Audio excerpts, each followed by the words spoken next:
afternoon, football fans, and welcome to the finale of 3 and Out, 8 divisions in 8 days, right here on IE Sports Radio, your direct feed for all that is sports. Here we go, y'all. We have made it. We are here. Can you believe it? Can you believe it? We are now 32 teams out of 32 teams after the end of this show today. We made it. Oh my goodness. It's always a fun yet extremely stressful time of year. I love it. I enjoy it. But man, it's a lot. Anyway, we got ourselves a good one as always. Today we are talking NFC North. This division is crazy. So much to talk about with this division. You know, young quarterback. When are they going to get it in gear, Chicago Bears? A team that actually did pretty good last year, who has historically been horrible. Looking at you, Lions. Is this their year? Are the Vikings a fluke? Was last season a fluke season?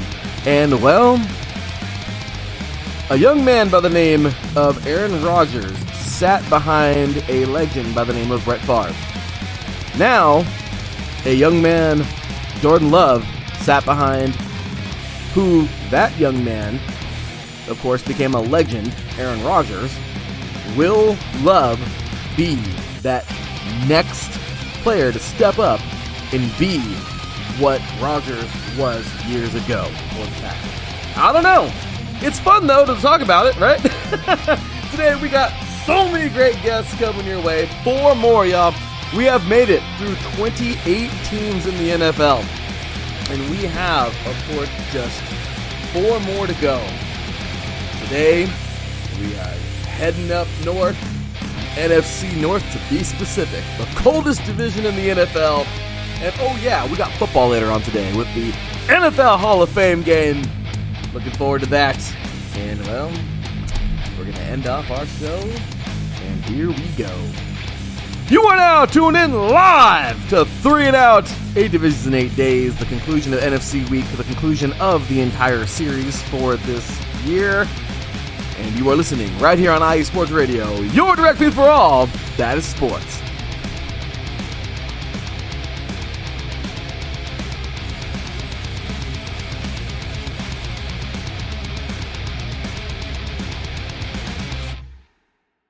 Welcome, welcome, welcome, football fans.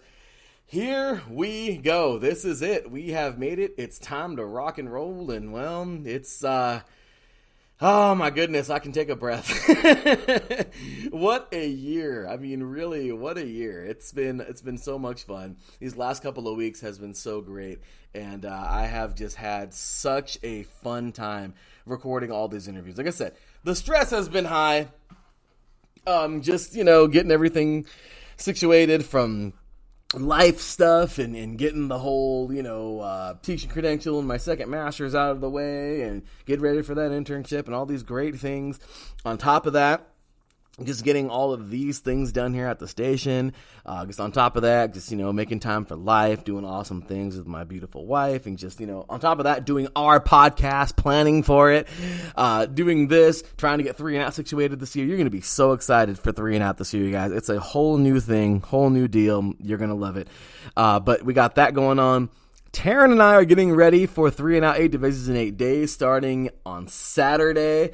3 and Out College Edition. Look at me over here, just tripping out, brain farting because of all these interviews for 8 divisions in 8 days. But starting on Saturday, tune in 7 a.m. Pacific time, 10 a.m. Eastern. It's going to be fun every Saturday leading up to college football kickoff, if you will. We're going to have a lot of fun, or I guess the hour before the kickoff at 9 a.m. usually Pacific and 12 p.m. Eastern. So get excited. We're going to have some fun starting this weekend off. Starting this week, actually, our season premiere. We're going to have a 3-show season premiere starting off this week. We're talking high school, national football, and, of course, junior college in the 3C, 2A, and in the NJCAA. So we're starting things off this coming Saturday on August 5th. Next Saturday on the 12th, Taryn and I are going to go ahead and get on into Division 3, Division 2, and the NAIA, and then on to August 19th, where we are going to go ahead and get on into the FCS and the FBS, give you all the previews, all the stuff we think, all the fun stuff, predictions, all that fun stuff, right? And then on the 26th, it is game time, y'all. That's college kickoff, at least, for the most part, nationwide. Get lots of great games that day, and there it is. That's the first day, and we're going to have a great show that morning, and then every Saturday after that, we're just going to get into every week starting on September 2nd all the way until after the National Championship and after the Senior Bowl, Shrine Bowl, all that stuff. We do it every year, the same thing we do here with 3 and Out, 8 divisions in 8 days, and we love it. We wouldn't do it any other way, and that's what we do here at IE Sports Radio. So, with that said, the NFC North, the coldest division in the NFC, right? The coldest division in the NFL, a division that I love so dearly. It is so much fun. I enjoy it. I enjoy watching it every year. You never know what you're going to get. Never know what you're going to get, right? We have so many frozen teams here, right? You can't get away from the cold in this division. My kind of division. But I feel like right now you have such a cool thing going on. No pun intended for the cold, but what are the Packers going to look like without Rodgers? Is this going to be a down year? Is it going to be kind of rough to start out with? Are they going to be immediately good? You know what I mean? Are they going to immediately contend for the NFC North title? The Lions, on paper, as always, this team has looked good for the last couple of years. Last year they proved it. The Lions were actually pretty solid last year. Can they make it happen? Can this be the year they actually break out and make a pretty good playoff run? The Chicago Bears, a team that we're waiting for them to get it together, right? They got Fields. They got some decent talent. Is this the day? Is this the year that they wake it up and surprise everybody? A lot like the Giants did last year, or even the Jaguars have done in the last couple of years, and even last year a little bit. Or the Minnesota Vikings. Last year, they won it all in the NFC North, and they look good. However, is there reason to believe that they've declined a little bit and they're not going to win the title this year in the NFC North? Oh, this is going to be a fun one. We ended off yesterday with, and I have to apologize to all of you, so my apologies. We ended off yesterday with another really crazy, unpredictable division, the NFC South. And I screwed up at the end. I was so busy just kind of finicking all through the, just my own predictions that I forgot to give you guys the final voting poll yesterday. My apologies. But look at how crazy this voting poll was. 28% of you said the Saints. 28% of you also said the Panthers. 27% of you said the Tampa Bay Buccaneers, and 17% of you said the Atlanta Falcons. Yeah, that is how much of a twist-up that division will be. Honestly, it seems like that's exactly how the season's going to be in that division. Is it going to be just as crazy in this division? Are we going to get a crazy, twisted-up little mix-up where we don't even know what's going on? I love it. Make sure to head on over to 3 and Out on X. Okay, now it's not Twitter, I guess. But head over to X. I will pin it at the top.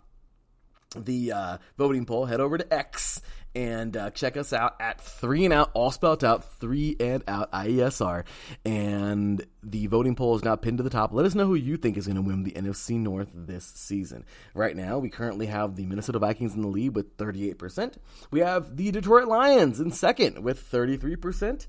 We have the Green Bay Packers in third place with 21%. And we have the Chicago Bears in last with 8%. So, will that change by the end of the show? We'll see. We'll talk about that, of course, today after my final weigh-in or before or during or whenever that will be. But we are going to have ourselves a fun one. Big ups to the chat room. Thank you so much, Taryn Rodriguez and Bernie Bengo. As a matter of fact, Bernie is the first one up today. So we'll be talking Packers coming up in just a few minutes here. But Taryn says, yeah, we made it. Yes, last day of 8 Division 8 days. We made it. Have an awesome show, Larry B. Thank you very much, Taryn. Bernie Bengo says, go Pack, go. So the NFC North is wide open. And he says, also, if you need someone to talk Big Ten, I'm your guy. Well, we'll definitely have you over on 3 and Out 8 Divisions. Oh, sorry. Sorry. Like I said, I'm fried from 8 Division 8 days. We'll definitely have you over on 3 and Out College Edition. So thanks a lot, everybody, for tuning in. And, well, without further ado, let's get to it. We're going to take ourselves a quick break, and when we get back, it's about that time to jump right on into the NFC North, starting out with the Green Bay Packers. Oh, we're getting cheesy to start things off, and let's do this, cheeseheads. So, once again, you're listening to 3 and Out, 8 Divisions in 8 Days, the conclusion of 8 Divisions in 8 Days, also the conclusion of NFC Week, and NFC North Day. Yeah, say that 3 times fast. This is me, your boy Larry B. And, well, when we come back, we'll be talking Packers with our very own Bernie Bango after this.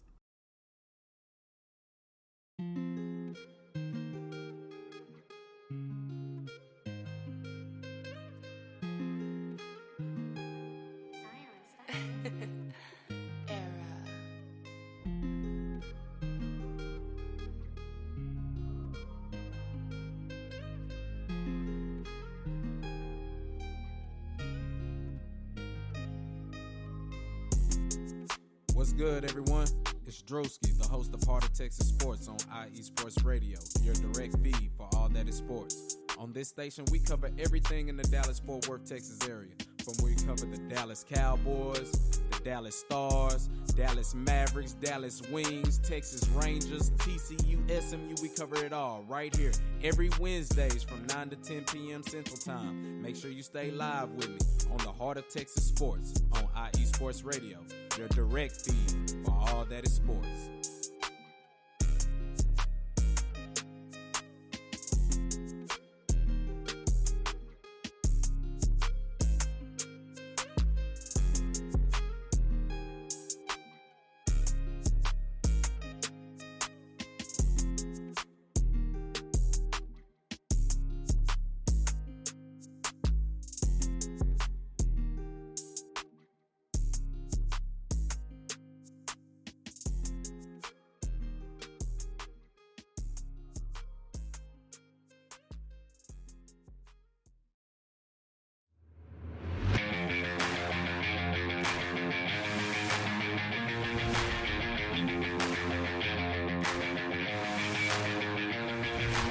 What's happening, sports fans? Are you a fan of Southern California sports? Are you looking for a show hotter than a hot summer day in California? Then look no further than the SoCal Supreme Sports Show, where I talk about all things Southern California sports. That's right, all sports teams from Southern California. From the hard-hitting tackles of the NFL, to the killer crossovers and big three-pointers of the NBA and WNBA, to the grand slams of the MLB, to the bone-chilling goals of the NHL, and to the booming kicks of the MLS, the SoCal Supreme Sports Show has it all for you. Oh, and let us not forget about the college sports as well. So join me, Taryn Rodriguez, every week here on IE Sports Radio, your direct feed for all that is sports.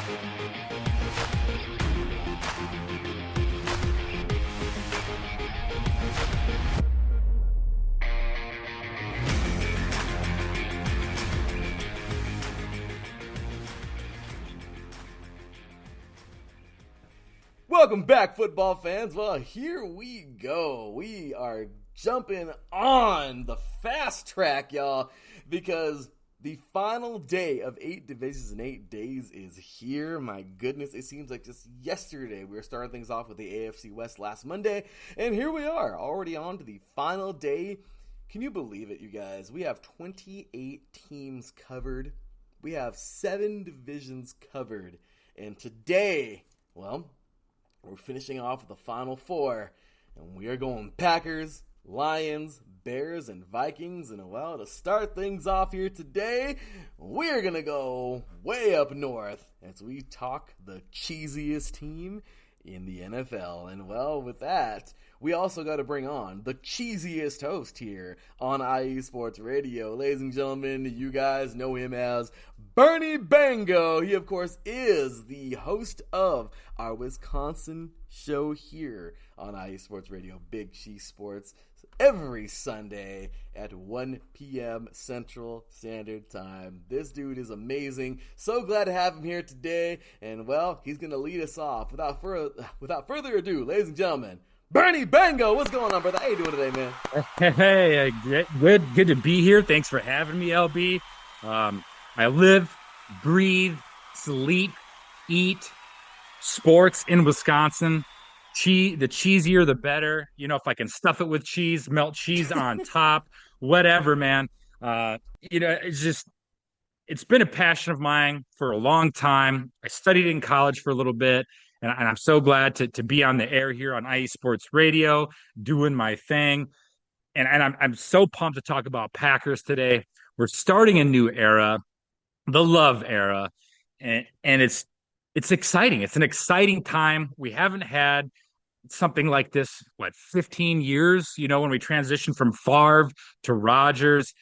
Now we're, that phase now from Rodgers to Love. It's new and it's exciting. And the thing that I'm appreciating the most is the fans are being realistic. They're being understanding. They know that it's just not going to be the Rodgers show out there. And it's just a great time, man. It's the OTAs are going on. Later today, we'll be having the Hall of Fame game, Browns and Jets. That's kind of like the ribbon cutting ceremony, right? You get out the big scissors and you cut the ribbon to open the season. And I feel like the Hall of Fame game is like that. And I know that a lot of Packers fans are going to be tuning in because the Jets are playing that night or tonight, but I don't expect to see any of those old Packers in that game. But let's talk about Packers football. I don't want to get too much on that Rodgers watch anymore. His time has come and gone. Well, you are good. And Bernie Bango, man, like I said, we're glad to have you here today. Excited for that game tonight, man. It's going to be, it's going to be the Hall of Fame game. And what do I mean by that? It's the Hall of Fame game. It's a preseason game that we like to watch because it's the first NFL we got to see since the Super Bowl. We enjoy it, but it's a preseason game. But anyway, we're just happy we get football back. That's all there is to it, right? So here we go. You got it. Bernie Bango, you guys last year, man, it was, one more time for Rodgers and 8-9 overall, a 3-3 finish in the NFC North. And, well, we're going to relive this season real quick. You guys would start off with a loss on the road to Minnesota. It is what it is. Minnesota had a good season last year. I don't even know where that came from. Minnesota and the Giants were like what the hell? I mean, both those teams were, I predicted them to be not that good. And they were. Wouldn't you know it? I mean, you got to have those teams every year, right? But you started off with a really tough loss to Minnesota. Then you would head home and take on the Bears, where you guys would beat the crap out of them. And, well, okay, now we're getting back to normal. Okay, so then you head on over to the Tampa Bay Buccaneers and get a nice little 2-point victory there over them. That's the last time Brady and Rodgers would ever face off, actually. Those two going head-to-head there. And Rodgers would end off with a victory there in that game. Then a weird little game versus a team that the Brady-less New England Patriots, but you get a victory there in overtime. You get it done. That's all there is to it. And then things just kind of fall apart. You guys go to London, and I don't know what happened. You had jet lag for 4 weeks, I guess, or 5 weeks. I don't know what happened, but you guys went on over there. Second half. Yeah. That second half was awful in London last year. It was absolutely terrible. That's all I really remember it. I tried to forget that one, but I'm pretty sure the Packers were up at halftime in that game, and we came out second half. There was no offense. Yeah, it was bad. You guys dropped one there to the Giants. Then you come home, and, well, it's the Jets. And interestingly enough, that's where Rodgers and Lazard, some Packers went. Yeah. But you guys would drop one to the Jets, then to the Commanders, then to the Buffalo Bills, then to Detroit. And that last one must have really sucked versus Detroit because you guys aren't used to losing to them too much. Regardless, you lost to that game. But then you would head on. You would actually welcome the Dallas Cowboys, McCarthy's old team, or McCarthy's new team, that is. Yeah. And, well, you would send him and his Cowboys on the road with a 31-28 overtime loss, and, you guys would earn that victory. Then it got weird again. At home, the Titans would come visit you guys, and it would end with a loss. Then Philly, they're a damn good team. You fought the hell out of them, but you went over to Philly, ended with a loss. Okay, then you go back. Then you head over to Chicago. Hey, things are normal again. You beat the Bears. Cool. Okay, into the As bye always, week. as always. into the bye week, you get a victory. Yay! Okay, here we go. Getting towards the end of the season now. You go 3 straight over the Rams, the Miami Dolphins, and you take out the Vikes. However, I don't know what happened, but you were swept last year by these Detroit Lions. 20-16 that final game, and that was it, man. That was the last time we would see Rodgers as a Packer. That's the last time we would see the Packers that year. He threw a pick. He threw a pick his last pass too. Oh, that's crazy. Well, Which is like so unlike Aaron, right? yeah, That's not what he does. Like Favre throwing a pick, that would have been like, that's Favre. Of course, he's going to throw a pick his last throw. But Rodgers, man, that last game, right? If we win that game, we're going to the playoffs. So the fact that Rodgers threw a pick and he lost the game that would have got us to the playoffs, I think it was just a telltale sign that that era was over. We're done with Rodgers. And it just seems like every time we're getting to the climax of the season, whether it's in the playoffs or the end of the season, and everything's on the line, he hasn't been getting it done for years now. And yes, it's great to go to the playoffs. Yes, it's fantastic to watch your team play in the NFC Championship. It seems like every freaking year. But man, losing that many NFC Championships with a first ballot Hall of Fame quarterback, that's something that Rodgers is going to have to live with. It's things that, as Packer fans, that we're going to have to reflect on. And now the big conversation now is who ended up having the better career, is Rodgers and Favre. And I'll always go with Rodgers, man. I can be honest with you. I think Rodgers had a better career, but I enjoyed watching Brett Favre play more. And this is personality set aside, because both of them definitely got some stuff going on in their personal lives that some people might find quirky or controversial, but I'm talking strictly on the football field. I like watching Favre better, but Rodgers had the better career. I like that. That's a good way of putting the two there. And there you go. So this Packers team would end off with that loss. And that's it. It's over. On to this year, right? Okay, so Here we go. Free agency is here. And wow, there was a lot that went down. Okay, a whole bunch that went down. The elephant in the room, Rodgers to New York. Okay, that's gone. Well, Adrian Amos, will join him as well. Alan Lazard, Randall Cobb. Yeah, a couple, the Jets guys, the old Packers are heading on over to the Jets, I guess, some of these guys here. But, there was also some other ones. Dean Lowry would head over to the Vikings. I mean, Robert Tonyan, a longtime Packer there, head on over to play for the Bears. John Reed over to the Seahawks. I mean, there were some departures. However, there were a few pickups as well for you guys. Not many, it didn't seem like, but you guys got a long snapper, yay! He's getting Matt Odrick from the Rams, but there were, Jonathan Owens from the Texans would come on over.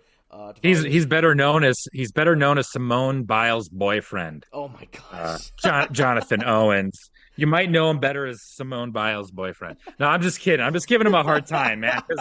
Because when somebody told me, hey, Jonathan Owens is signed with the Packers, and I was like, who's that? They're like, oh, he's a safety. He played a lot for the Texans. I was like, okay. They're like, it's Simone Biles' boyfriend. I'm like, I know I know Simone Biles. Yeah, gold medalist, gymnast. Okay, cool. Poor Owens. Nice kid. Yeah, man. Well, that's cool for him. That's okay, though.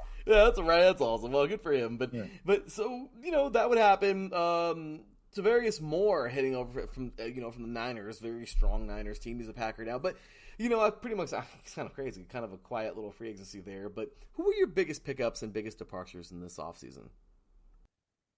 I mean, definitely Rodgers. We can't deny that. Even though we were ready to move on and everyone kind of had that feeling, He only had 26 touchdowns to his 12 picks, and usually it's like a 3-to-1 ratio or a 4-to-1 ratio, with his touchdowns to interceptions.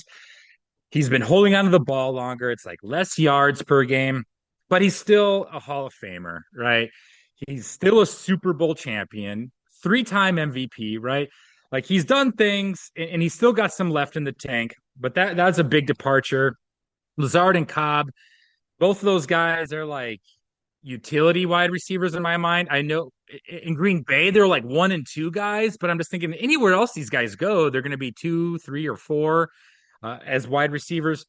So those are the big departures, and then Adrian Amos, because right now, Larry, this secondary for me, like cornerbacks, I think we're solid, but it's really the safety position in Green Bay right now that I'm really concerned about. So letting Amos go and not bringing anybody in. I mean, we Anthony Johnson, we drafted him from Iowa State in the 7th round. He was a guy that could have gone in the 4th or 5th, they said. So that's a guy we might see later in the season at that safety position. But for our biggest pickups, we got Lucas Van Ness, nickname Hercules, gonna be coming off the edge. He's a Hawkeye. He's gonna be dynamic. He's not gonna be starting on the edge. That'll be Preston Smith coming off one edge, and hopefully Rashawn Gary will be nice and healthy. But Lucas Van Ness, I like to call him the Luke Ness monster. We're going to see him, I think, coming off the edge. He's going to get plenty of snaps.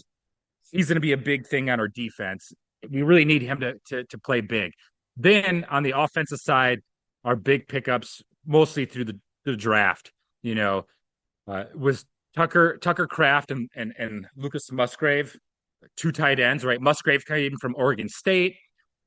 Kraft came from North Dakota. So these guys are big bodied. Musgrave can run the seam. He's going to stretch the middle of that field as a tight end.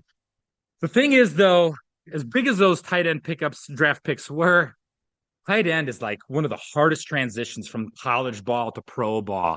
You got to block these freaking mountains of men now that also run like 4.5 40s. It's bonkers. You have to. There's just so many more responsibilities for tight ends. Sometimes when you're coming from college ball, you're like in a 3-point stance as a tight end the whole time. And now like in the pro ball, you're like, hey man, you're split out. You're on, a 2-point stance. It's also like some guys then in certain college programs are only split out, and then those air raid offenses. And then they come to the NFL and they're like, no, bro, you got to add 15 pounds of muscle, keep your speed. And now you're going to be lining up, in line, like, next to a tackle. So those 2 guys are huge pickups in my mind through the draft, but they got the most work cut out for them. And then one other pickup that it's more of a personal like was McGo, the USFL champion quarterback. I love bringing him into the preseason. He's a playmaker. He's flashy. He's going to give you some oohs and ahs through the preseason. Because Love is he's gonna get some snaps. I'm hoping to see him through like 3 quarters worth of action in the preseason, but I want to see this McGo guy, man, and we'll see. He might make the practice squad, but we didn't make a ton of changes overall. We let some guys go. I think we did really well in the draft, and it's going to be interesting because it's like a youth movement. We're going to see the most pure form of LaFleur's offense since he's been here. I think Rodgers kind of acted as a filter of LaFleur's offense. Rodgers and LaFleur, I think it was in year 2, they're like, oh, we're getting along. Our communication's better. We're on the same page now. But you could definitely tell that there was times that Rodgers was doing Rodgers out on the field, whether it's just ignoring the play call or calling audibles, calling his own plays. But you can't argue with a guy like Rodgers when he does shit like that. Because would you argue with Brady? Would you argue with Peyton Manning, Drew Brees, Phillip Rivers? Because he's cut from the same cloth, I feel like, as those kind of guys. And it's like, you wouldn't argue with him if he's making some adjustments, calling hot routes or whatever he's doing. So this year, Love, as a first-year starter, He's going to come in. I think he's going to be assertive. I think he's building his confidence, but you're going to see the LaFleur offense in its pure form. I have a lot of faith in this offense to get an average amount of points, to hit that NFL average or just above it. It's going to be this defense, and that's why I think Lucas Van Ness is such a big part, because we got a solid front seven, but there's not a lot of depth, and so Lucas Van Ness provides that depth on the edge. So I think he's our biggest pickup, was Lucas Van Ness, that first round pick. Our biggest loss is obviously Rodgers. I'm not going to ignore the elephant in the room. Rodgers was the biggest loss. But man, I think we're a team that could still contend for a playoff spot. Right? We just got done talking how the Packers ended 8-9 last year, and we could have won the last game to make the playoffs. I think we could possibly be in the same situation this year. We end the season this year at Minnesota, home against Chicago, right? Those last two games could be for the division. They could be for a wild card berth. So that's where I'm sitting at. I know I'm getting excited and kind of getting all over the place. But yeah, Lucas Van Ness's that draft pick, that's our biggest pickup. Rodgers' biggest loss. The applause button has been hit, man. I love it. You just went to the draft. I love it. You just went over there, and that's perfect, man. No, I just want to second all that. Van Ness, there has been some machines coming out of Iowa in the last several years, man. People can talk all the crap they want to, but mostly on defense, they've really been putting out some monsters. And Van Ness is a guy that he just looks like a Packer, man. He just fits it so well, and also Luke Musgrave. I mean, that's solid. I'm a Pac-12 guy. It's falling apart at the seams right now, but I'm still a Pac-12 guy. Yeah, I'm sorry about that, man. That's my college conference tearing you apart there. I'm a Big Ten guy. Yep. And USC and UCLA are jumping ship, and then there's these rumors that the Huskies and Ducks could follow. It's just, I mean, I don't get it. My stupid school that I love, USC, they're on their way, and I just, of course, because Los Angeles is in the Midwest. Don't we all know that? Come on. We all took geography, but it's just, it bothers me. Like, it really does. But now who's going to Fresno maybe State, we all San Diego State? Who knows? But hey, maybe we can just start a Big Ten podcast, Big Ten coast to coast, we could call it, I guess. Well, because that's where the conference is now. Just so you know, Bernie, that's what we're doing. That's our next move. We're filling all the conferences. We're filling all the regionals, but we will, hopefully, by sometime next year, have a show dedicated to all the conferences, the Big Five conferences, here on IE Sports Radio. So we just need to find hosts for those guys, for those shows. But yeah, man, it'll be a lot of fun. That Big Ten's going to be different. My gosh, get out of here. Washington and Oregon now. I mean, gosh dang it. But that would be crazy. But regardless, though, man, Musgrave out of Oregon State, great player. Jaden Reed out of Michigan State, of course. Wide receiver. You guys got some solid pickups, you guys. Even Tucker Kraft, man. FCS guy, but shit, man, dude, he's like 6'4", 250 on draft night. They showed him he was like in a tractor wear shop was his draft party, and he's like crushing beers, and he's just like, I'm like, oh god, this guy is so Wisconsin, man. He's like in a tractor garage or tractor workshop or some shit, watching the draft party, pounding beers. He was partnering up with David Biakatari, right? Our best offensive lineman. That's awesome. He's all pro. He got partnered up with him for the drinking Olympics. I guess the Packers all hung out and had a drinking Olympics, and Tucker Kraft and Biakatari, they won. And so it's cool to see that rookie and like one of our longest tenured Packers gelling together and coming together and having a great time like that, even if it is, yes, it's the drinking Olympics or whatever. But those young guys and those pros, those vets hanging out and meshing together like that has not been happening the last few years in the locker room. There's been a weird tension the last few years between the vets and the new guys, and that's gone. And I can tell you one reason why it was there and now why it's gone, and that reason is now in New York. And I don't want to point fingers. So whatever Packer that's now in New York, you can point the finger for me, but I think we all know, you know, who that was causing that Yeah. drama. But yeah, man, Well, like you said, Jaden Reed, uh, dude, he could be our slot receiver day one, oh yeah. right?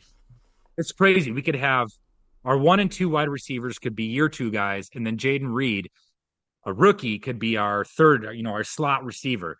That's that's three receivers. Our three starting receivers could have a combined 2 years of experience going into this year, which is mind blowing to me. But I'm okay with that, man. With the skills they have, the talent they have, the chemistry they're building.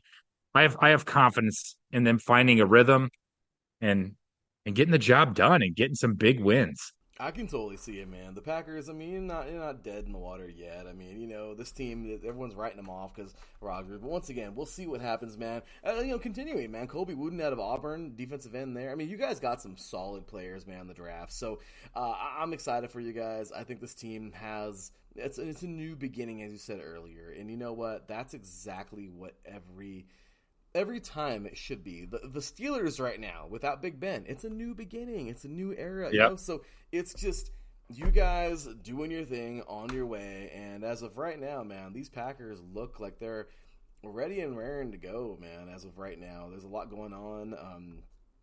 Training camp is rolling, and let's see what these guys got. So rolling into this year, okay, here we go. The 2023 Green Bay Packers, man. Oh my gosh. You guys have, looks like the AFC or the NFC South this year. And Yep. if I'm not mistaken, let's take a look, and it is the good old AFC West. Wonderful. Just Oof, wonderful. that's the tough one right there, man. The Hey, AFC West. just the Chiefs. That's all. the others shouldn't be very hard. I mean, who knows? The Chargers maybe, but the other, especially the Broncos. Well, we'll see. Broncos and Raiders. But anyway, regardless, you have a young team with some experience in there. Let's see what they do. But looking at the schedule right now, what are you thinking, Bernie? What are your realistic expectations this year for your Packers? My realistic expectations, I like to do ceiling and basement, right? I think our ceiling could be 10-7, and that's like really stretching it. Things falling our way. Maybe there's some other teams that have some big injuries, right? Because that's something I think some people don't think about is just like other teams, like, oh, you might look at a team on the schedule and be like, there's no way we're winning them. Like looking at that Kansas City game later in the season. Well, we don't know. What if Mahomes goes down, right? We just saw Burrow, right? Burrow went down and practiced the other day with a calf issue, and they're saying he's gonna be out several weeks. So ceiling 10-7, but there's a lot of things that would have to kind of fall their way in favor of them to get there. Basement though is 5-12 for me. You got to remember that Rodgers went 6-10 his first year as a starter.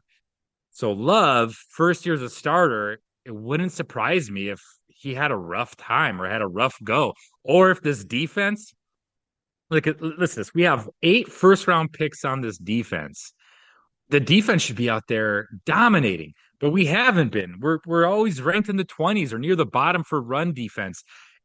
And when you can't stop the run, you're going to give up points. It's we're decent in the pass game because we have some great cornerbacks and Jair and Razul Douglas. But dude, you got to stop the run. So ceiling is 10-7, basement 5-12. But I'm predicting if I had to pick one, I'm going to say 8-9. And we're going to be right around 500. And there's going to be a lot to take away from the season, a lot of positives. And there's a good chance, too, we could go even 9-8, and you could miss the playoffs. But I'm thinking 8-9, 9-8. But even if we finish 9-8, I think we'll be outside the playoffs looking in, unfortunately. It's okay. It's gonna happen. I mean, you guys have had so much to be excited about in Green Bay for so many years. I know the Super Bowls haven't been there like the Patriots, but at the end of the day, this organization. It's rare when you can say, "Oh man, the Packers suck" or "The Packers are a bottom feeder" or whatever. You guys are usually always in the mix somewhere, some way. So honestly, it's true. That's great. I didn't know that about. I mean, of course I knew it because I watched the season back then. I just didn't, think or recall at all that the Packers went 6-10, but that's crazy, man, to hear that. If that was his first year. Yeah, but we walked away from that season seeing the things that Rodgers could do. Mm-hmm. There was talk like this guy could win a Super Bowl in a few years. And sure as hell he did, He did. And so it's just like, yeah, you can be in 6-10 and you can still walk away from the season being optimistic, Yeah. and so I'm optimistic in the sense that I don't think we're gonna fall too much from last year, right? Mm-hmm. We were 8-9, missed the playoffs by one game. So if we can be right there after losing our Hall of Fame quarterback, I'm in, man. I'm in because we have such a young offense. We have so many young playmakers on defense as well Oh yeah. that it's like, oh dang, man, we were the same and we lost the Hall of Fame quarterback. What's one more year gonna do? One more draft class, another free agent or two. So I'm hoping that we can just kind of stay put, be competitive throughout the year, and just have a good time watching love, man, because love is all we need. Yeah, that's it. I like that. Oh, that's a good way to put the applause button for that one, man. That was nice. That was awesome, man.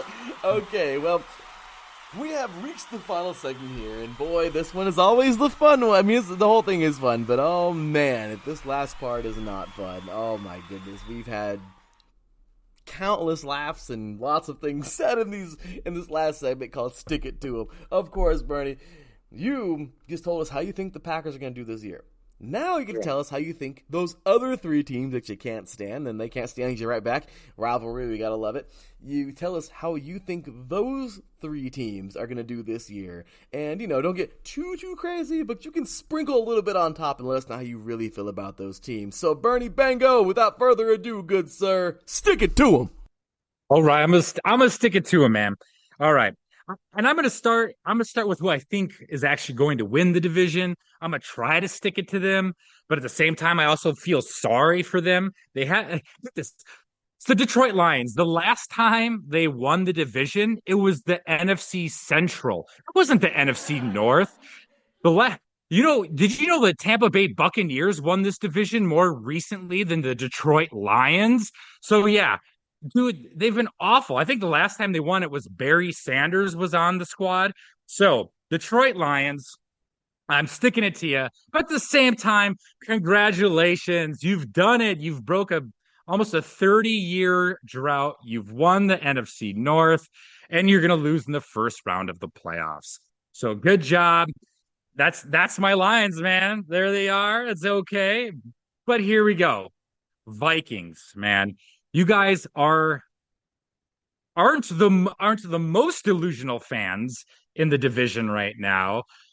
But Cousins, I know he's probably shopping at Costco or Old Navy or something right now, and walking around in his Crocs, making mac and cheese and hot dogs for his kids. He's a family guy, but he's like the most vanilla cookie cutter personality of a quarterback I've ever seen. The fact that they picked him to be on the quarterback show of Netflix, I'm like, this is the most boring guy. It's like this is the guy that was, rocking his whitey tighties, still in 12th grade.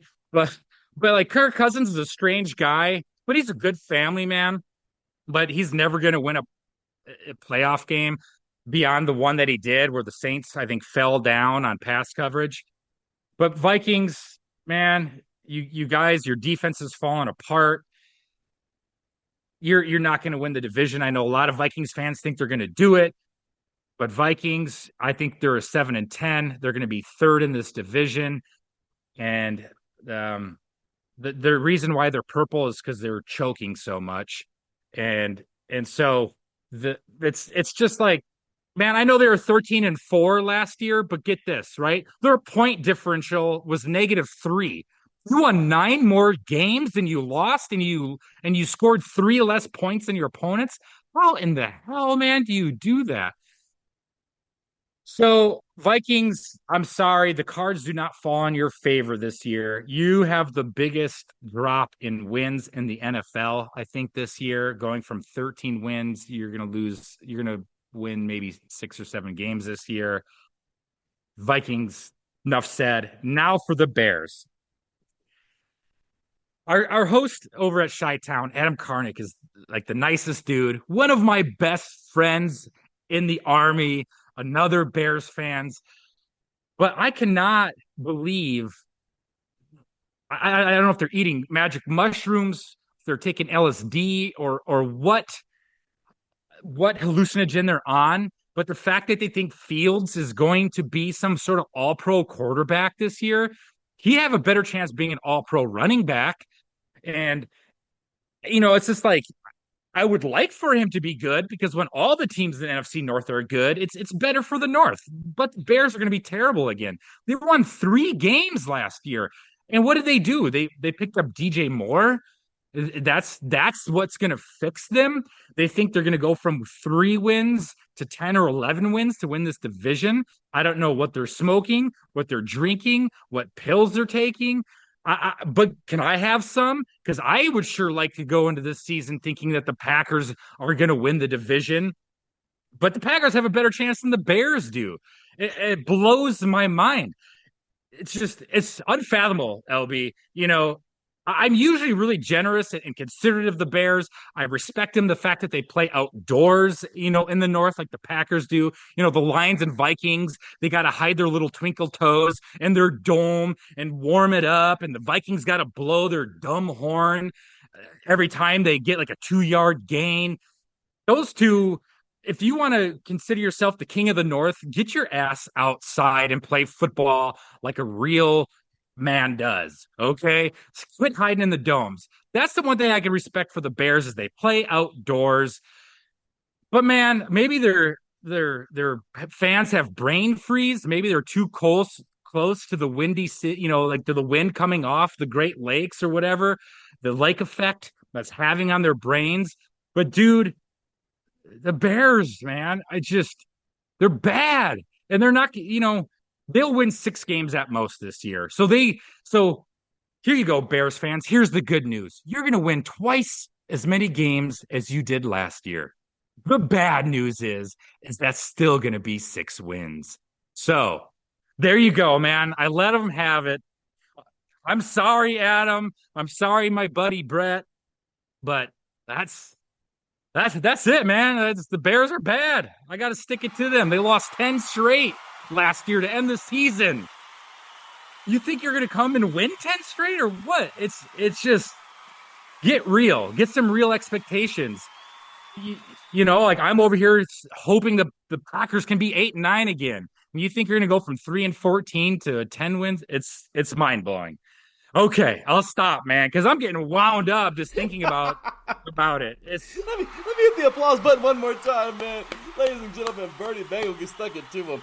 Man, I'm so glad that I mute myself during that whole segment because you would just hear me rolling that whole time. I mean, I'm sorry but Bernie had to hear me, but oh my gosh, that was so damn funny. The stuff you guys say, it is completely, it's fine. I love it. You guys have. The NFC North is just so much fun. There's so much rivalry in that freaking division. And you guys, like, it is sheer, like, yeah, I do not like you. Like, it is. Yeah. The coolest thing is, though, is like when you go, like, especially the Packers, right? When you go to Lambeau and just everyone's there hours before the game tailgating. You'll walk by and you'll see Bears fans, Lions fans, Viking fans standing there with the Packer fans, flipping burgers and brats and awesome. Pounding beers and Bloody Marys before the game. Then you get in the stadium, you talk crap the entire time, and then typically when you're walking out, you got your arm around them. You might be giving them a Charlie horse or a noogie or something like that. It's that playful side leaving because there's definitely some places I've gone to where. If you're an away fan and you're going there to tailgate or you're walking out of the stadium after the end of the game, you got to like watch your back or something.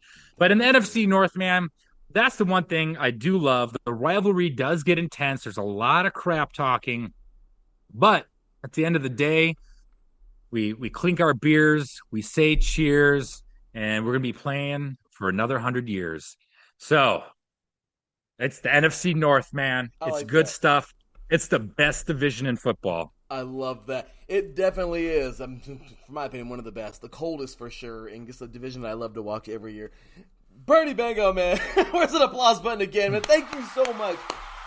Thanks for having me, LB. No, thank you. Yeah, that was amazing, man. You're very welcome, and thank you for being here. Last but not least, brother, please tag it all, man. Your show, where they can find you, all these diehard cheeseheads out there, man. Where can these Packer fans find you? Let everybody know. Find us on YouTube, Spotify, Apple Podcasts, iHeartRadio. You can find us on iesportsradio.com/Big Cheese Sports. Find me at theberniebangoblog.com. If you want to see what I'm writing about, thinking about, you can also see who our Big Cheese of the Week is there on my website. You can find me on Instagram, Big Cheese Sports. You can find me on Twitter at Big Cheese _IESR. That's IE Sports Radio, your direct feed for all that is sports. Beautifully said, Bernie. But hey, man, thank you so much for being here today. You have been great. It has been so much fun talking to you. And what a way to start. You set the tone for this whole show, man. What a way to start this dang show. Final one. This is the conclusion of NFC week, man. And you're the first team to go here with the Packers in the NFC North. So thanks again, brother. We appreciate you, man. We look to have you back on the show very, very, very soon. And just thanks again for your time, man. Looking forward to it. All right, brother. Take care. Go Pack, go. Go Pack, go, brother. Take care, man. We'll see you soon. Peace. Peace out. All right, you guys. That was Bernie Bango. What a guy, man. He's awesome. That was a really cool segment. A lot of fun. And, well, that is that, you guys. We have finished up with the Packers. We got 3 teams to go in the entire NFL. Can't believe I've done this many interviews. But it was fun. We finished up with the Packers. Now it is on to the Motor City to talk about those Detroit Lions. This is me, your boy Larry B, and we are here on 3 and Out, 8 Divisions in 8 Days, right here on IE Sports Radio, your direct feed for all that is sports. Final day, the finale of the entire 8 Divisions in 8 Days. Final show of the NFC as we finish off with the NFC North. And, well, as I mentioned, when we come back, we are talking Detroit Lions after this. What's up, sports fans? You're listening to IE Sports Radio, your direct feed for all that is sports. I'm your favorite West Coast Wisconsinite, Bernie Bango. And if you're a cheesehead, come listen to my show, Big Cheese Sports, where we road trip around America's Dairyland, previewing, reviewing, predicting, debating, and digging into all that is Wisconsin sports at the college and pro levels. Join me on IE Sports Radio, Sundays at 1 p.m. Central Standard. Bernie out.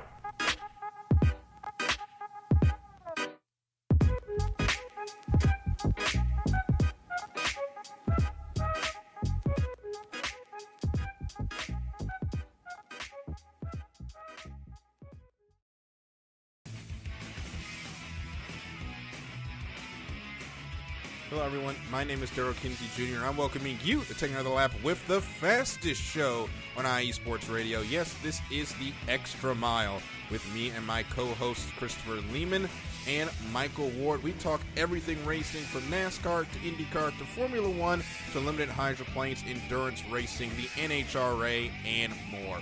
So come join us for an hour of great racing talk and a lot of fun as well on the Extra Mile, Thursdays at 8 p.m. only on IE Sports Radio, your direct feed for all that is sports.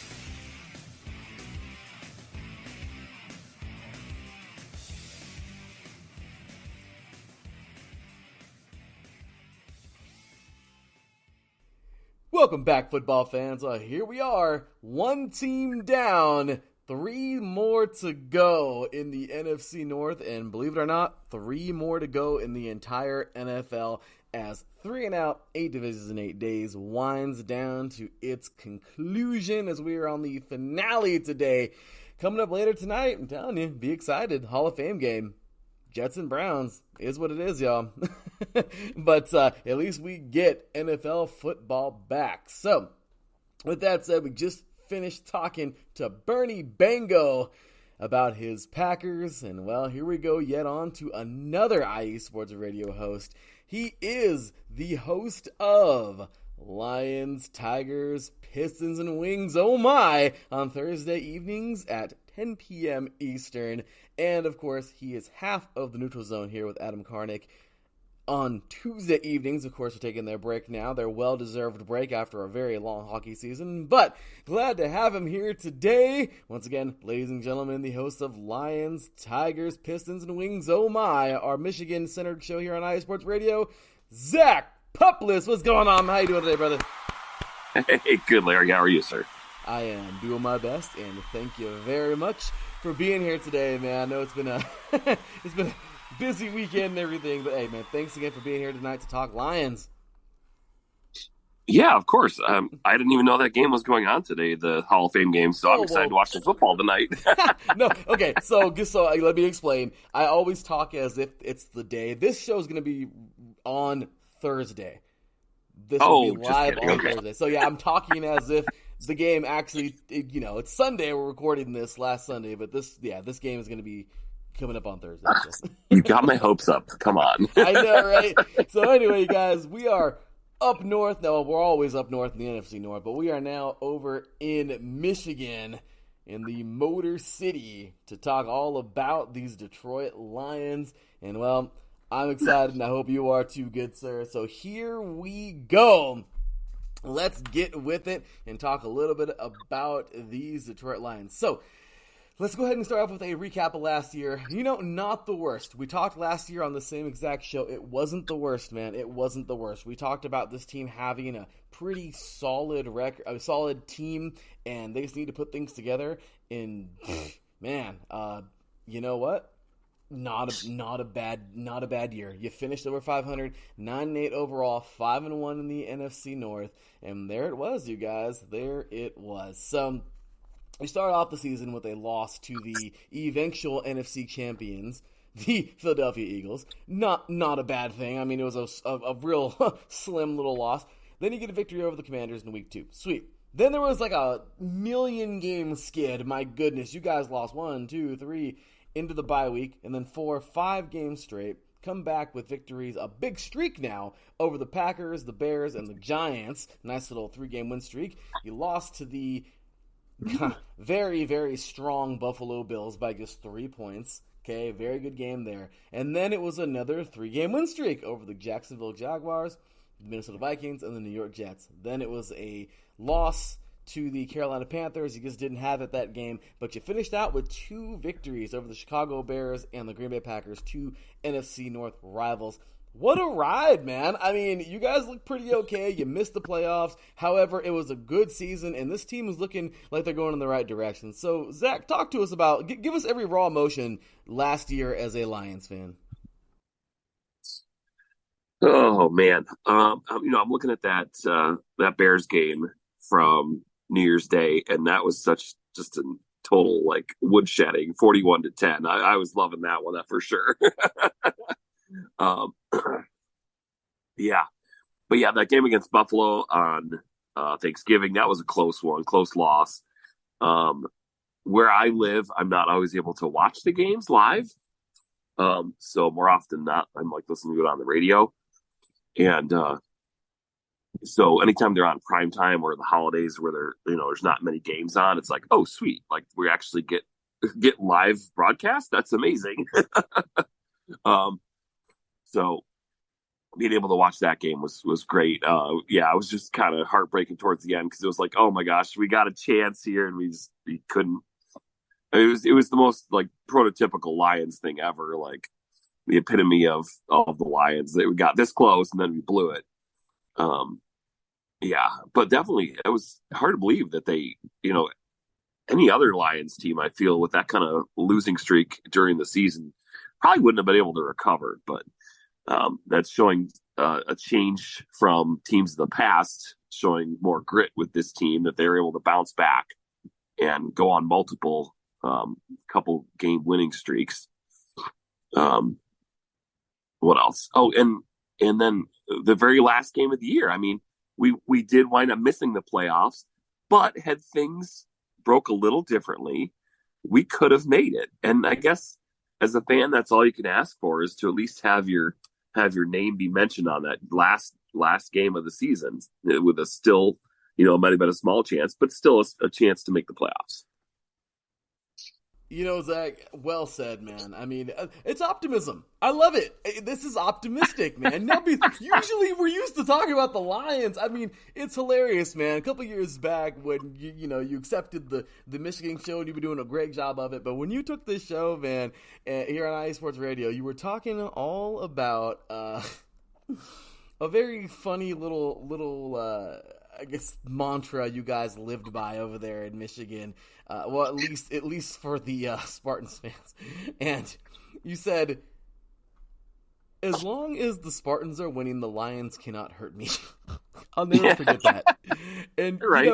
It's funny because you guys, man, you live and breathe your football over there, and it's so tough. We're just so used to talking about the Lions as being this horrible, Vegas Raiders like type team, like my team, but you're not, man. This team has really come a long way, and well, here you guys are. So let's go ahead and get right on into this season, man, or into the off season, because you showed what you were capable of doing, and now there's some moving pieces. But let's take a quick look at it. So there was some. Well, here, real quick.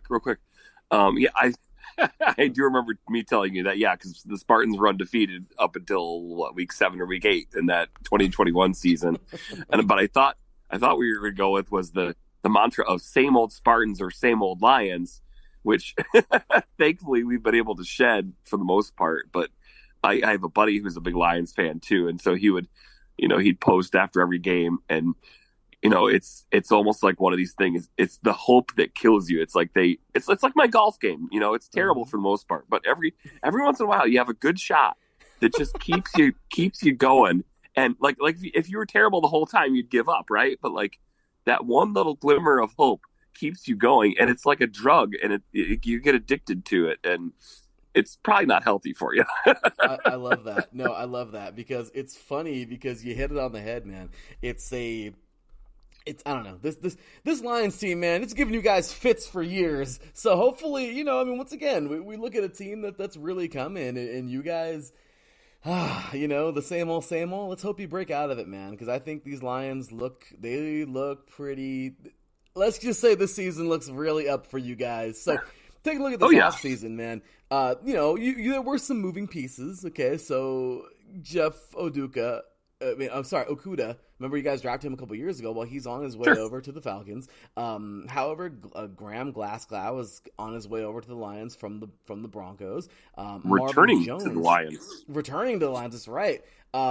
We have here Mosley. That's huge, man. From the Niners heading on over to the Lions, in my opinion. I think that's pretty darn big. Jalen Reeves-Maybin from the Texans coming on over. Jamal Williams, you guys would lose to the Saints. I mean, there's a lot of moving pieces. Of course, DeAndre Swift, I think, was a tough one, losing him to the Eagles. But talk about some of these pickups and these departures. Who were your biggest departures and pickups of the offseason? Well, it's exciting to get Glasgow back. His days in Michigan go all the way back to U of M. And he had a stint at the Lions like right out of college, I think. So then for him to come back to Michigan is definitely going to be a good homecoming. It's tough to lose DeAndre Swift, tough to lose Jamal Williams, especially after the year he had. I think they would have liked to keep him. We're still going to have some good running back depth in the stable of running backs with newly drafted Jahmyr Gibbs out of Alabama, and before that Georgia Tech, plus David Montgomery, formerly of Adams Chicago Bears. The Lions management on Montgomery, they said, we're extremely excited about Montgomery. He's a very good football player. He's one of our guys, or one of the guys that we talked about a lot when we played them. David is a hard guy to bring down.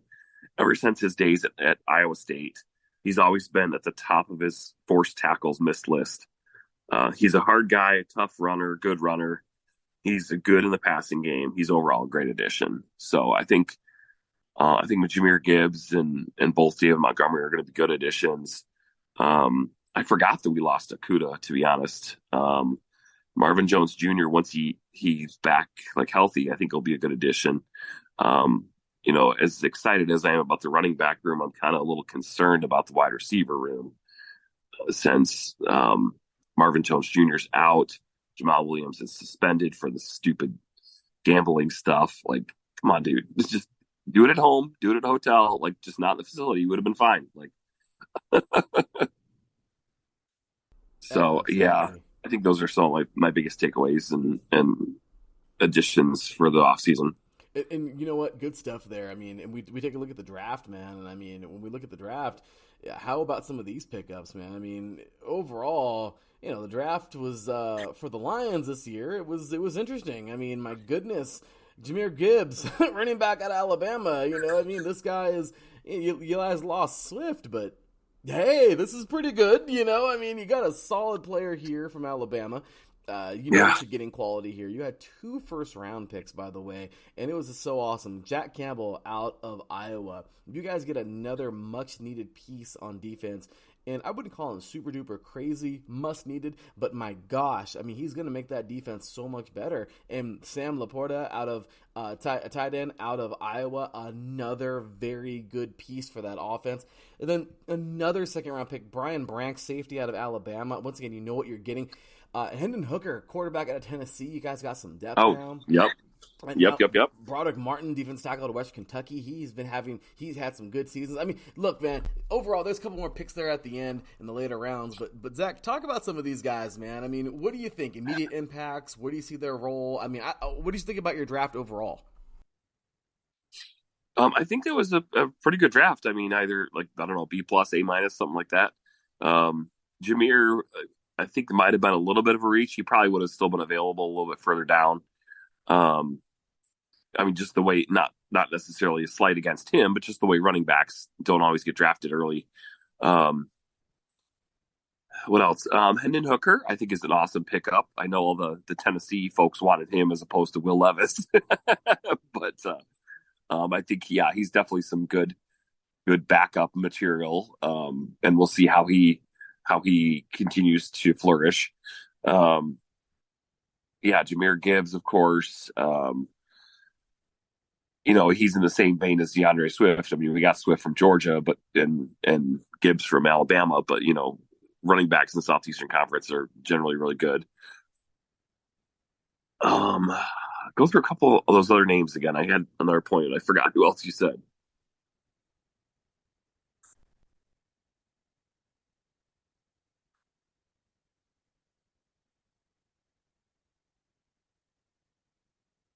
Whoopsie, sorry about that. There was some dead air. Oh, Laporta. That's what sorry about that, man. I'm over here reading it off. I make blips sometimes, not hitting the mute button. Oh my goodness, but yeah, I'm over here just reading it off because I got so into some of these pickups, man. I mean, like I said, Jack Campbell was amazing.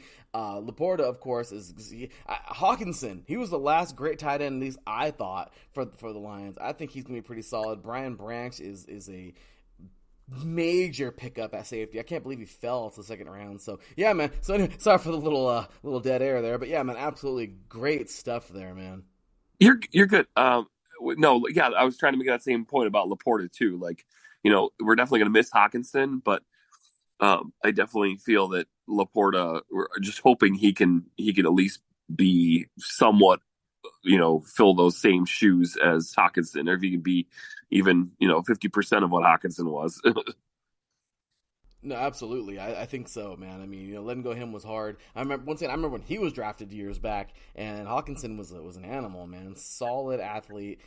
You guys have a pretty good core right now, and really you're adding a lot of depth or just new pieces that can get out there right away. I mean, the Lions got a lot of wiggle room right now to make some moves, and I think right now you guys got a pretty good base going on. So let's go ahead and jump on into this season, man. We have the Lions this year. I don't know, man. It's scary good in a way.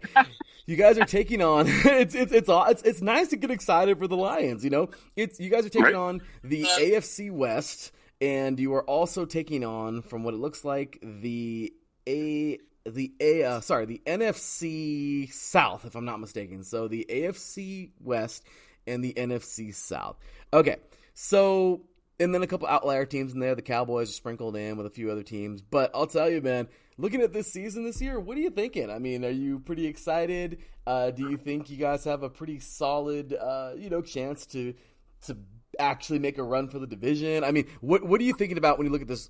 When you look at the schedule for this year?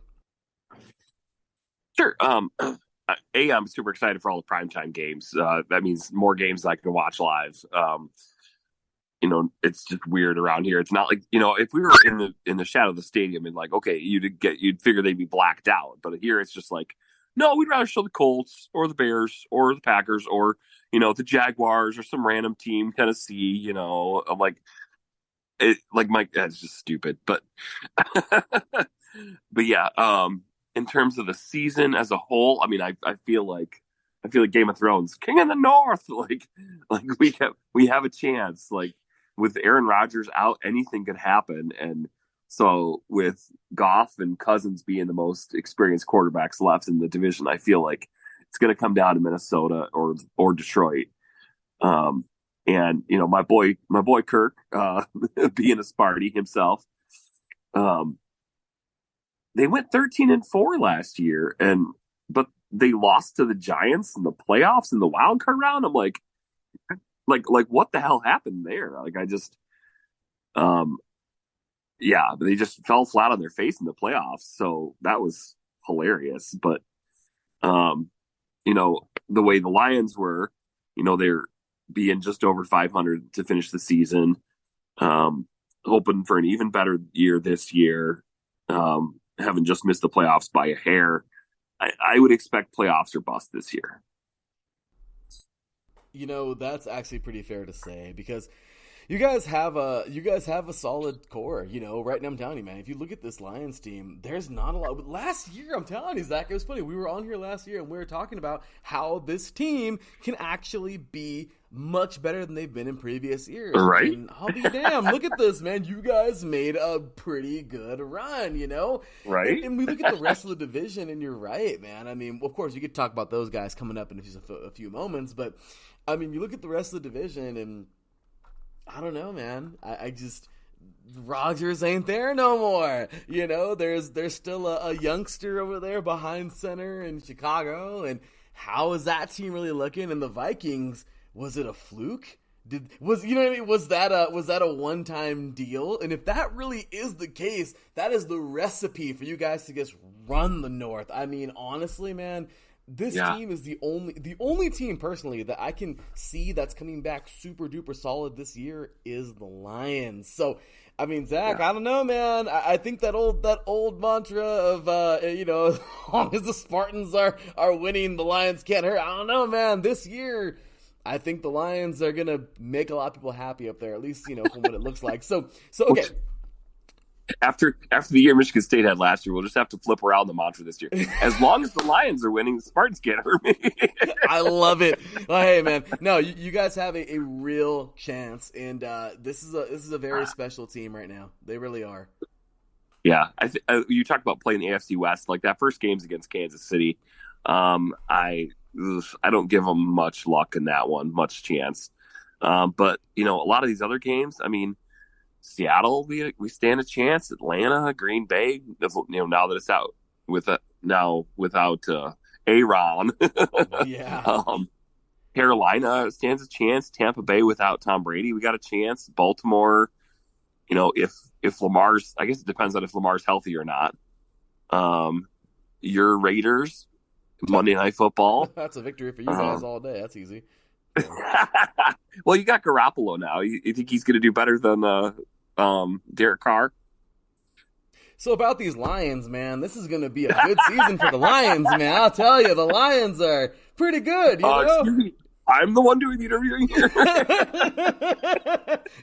The Raiders are going to be a gigantic dumpster with a fire inside of it. That's all there is to it. They've been for years. But yeah, if you look at the rest of the schedule, the Chargers, I would give them the advantage with Justin Herbert. The Bears, I think we got, again, Bears and Packers, I think we got the advantage. New Orleans, my buddy's a big Saints fan, and I'm with him. I think they should have given Jameis more of a chance still rather than Derek Carr. So we'll see. I mean, that one might be a toss-up.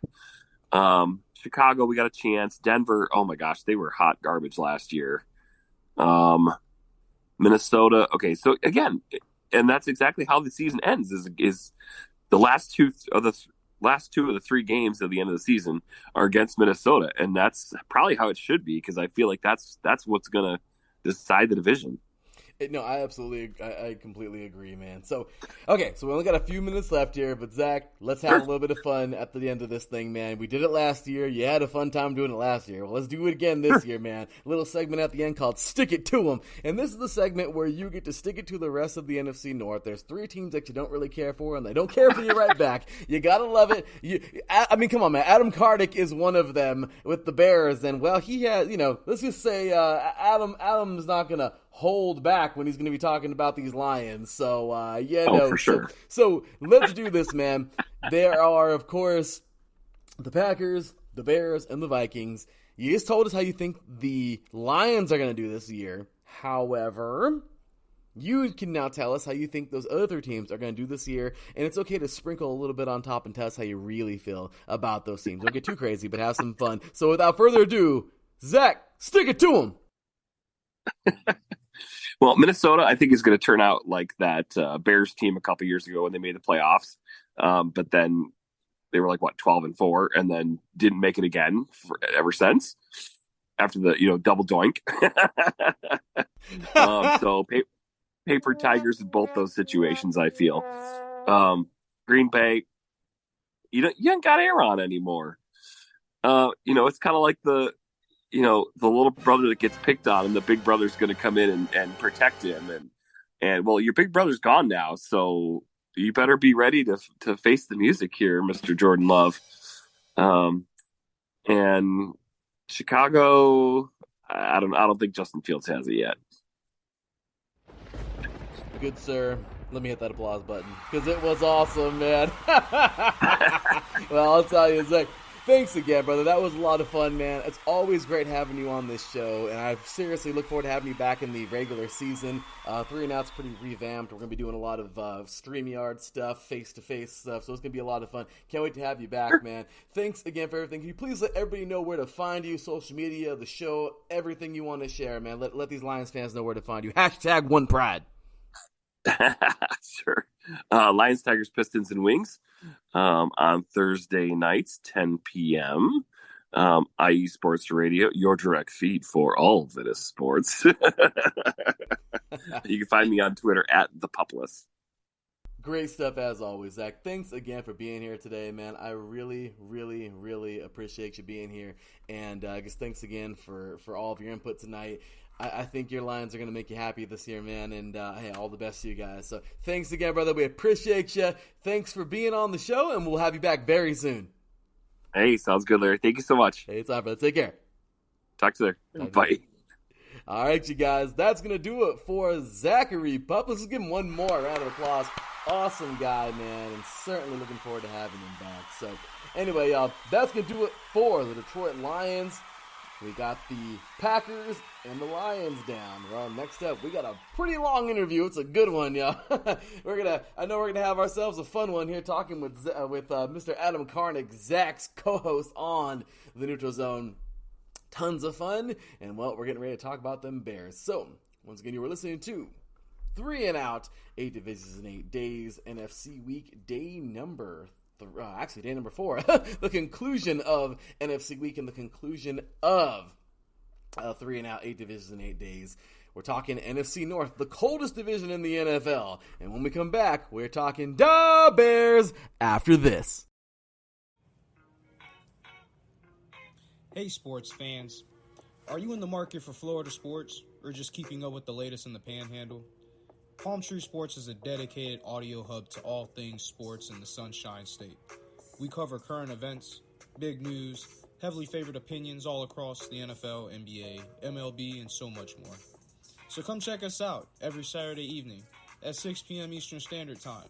For a down south education on Florida sports and athletics, it's hosted by yours truly, Corey Pujols, and is powered by IE Sports Radio, your direct feed for all that is sports.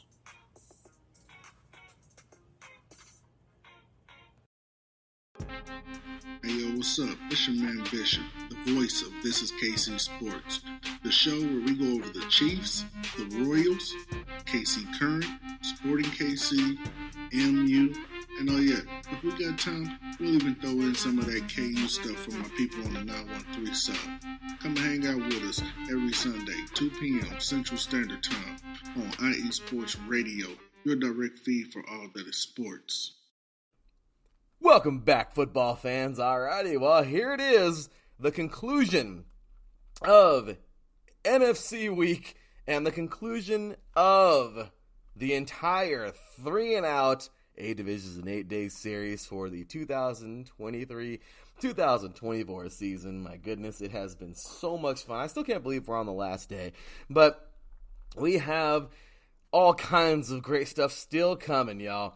Just finished talking to Bernie Bango earlier today. We just finished up with our very own Zachary Puplis.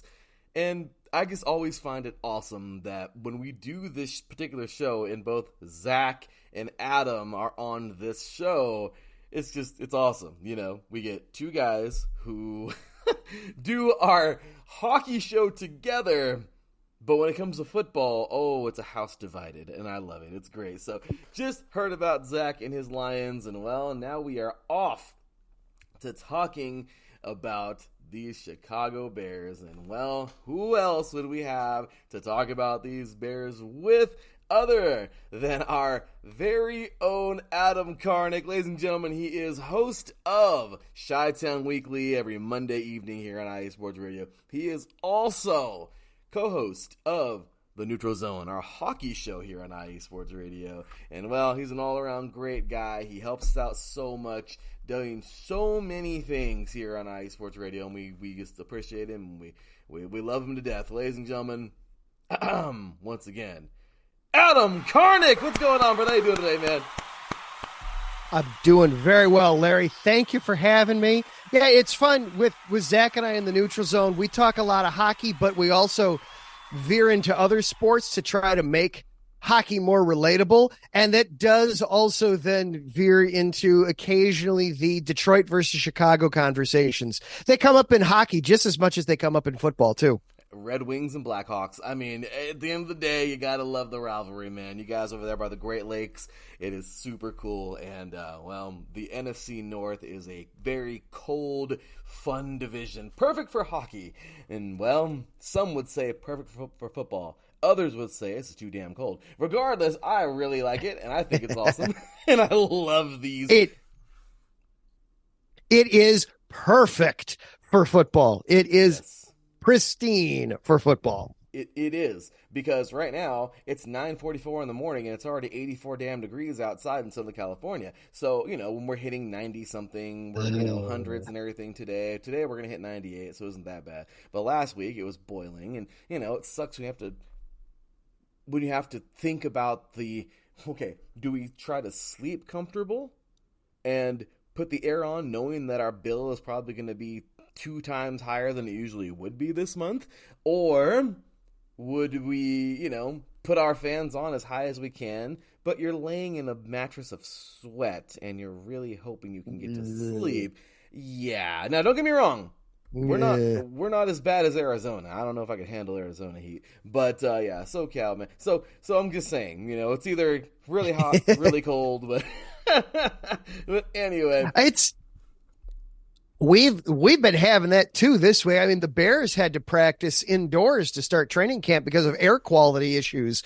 Their first day, first it was a storm, then it was, oh, hey, you can't breathe in this. Let's go inside, boys. So yeah, it's not just there, unfortunately. That's crazy, man. Well, we are super excited to get you on here today, man. And, well, let's just start things off. Last year, oh my goodness. Well, you nearly did a backflip. I think you might have actually done a backflip, Adam. You know, reports are that you did. You know, I don't know. But that would explain why my back hurts. Well, you guys did, in fact, draft Justin Fields last year. Yay, you're so happy. Unfortunately, it's there's still more to be done, as you guys would end at 3-14 and 0-6 in the NFC North. However, there's reason to believe this year would be a lot better, but we're going to go ahead and recap the season extremely fast because a lot of it was really sad and depressing. I'm a Raider fan, Yes, so sad as quickly as you can, please. Yes, we will go. So a Niners loss to start the season. Okay, that's what we'd think. And, well, then it just kind of goes downhill from there. A loss to the Green Bay Packers, a victory over Houston, which is basically like a victory over the Raiders. It's okay, you beat an FCS team. That's great. Okay, so then, there's a cupcake on the schedule. Then 3 straight losses, Giants, the Vikings, and those Commanders. You got a victory over New England, which is still surprising because as bad as they are, they still look like the better team. However, you guys whooped them that day, 33-14, and that was definitely probably the highlight or one of the highlights of the entire season back on October 24th of last year. Then there would be a major skid, like a major skid, like as in the rest of the season skid, where you would just lose Dallas, Miami, Detroit, Atlanta, the New York Jets, Green Bay again, a bye week, thank you God the season's over, oh wait, there's still 4 more games, no, the Eagles, well, and I don't know how you guys almost won that game, 25-20, that was crazy, but the Buffalo Bills, oh no, you had 2 teams that are extremely talented in 2 weeks, okay, lost to them, lost to the Lions, and then a loss to the Minnesota Vikings. Okay, hopefully that wasn't too long. But regardless, that was a tough season. Just 3 wins. Adam, what the crap? Tell us all about last season, man. Tell us, and you can also go quick through this as well. You can also pass if you'd like. But what was last season like? Well, a quick correction. Last season was not Fields' rookie year. It just felt like a rookie year because Matt Nagy had the year before. They traded up to take him, but then decided that they didn't want to play him because he had an infatuation with Andy Dalton. God help us. God, I'm so glad that Nagy is gone. Anyway, but in many respects, last year was a rookie year again for Fields because almost nothing from his actual rookie year was applicable any longer. Last year was, I'm going to rip off Charles Dickens for a second here. It was a tale of 2 seasons. It was the best of times. It was the worst of times. The worst of times, those are obvious.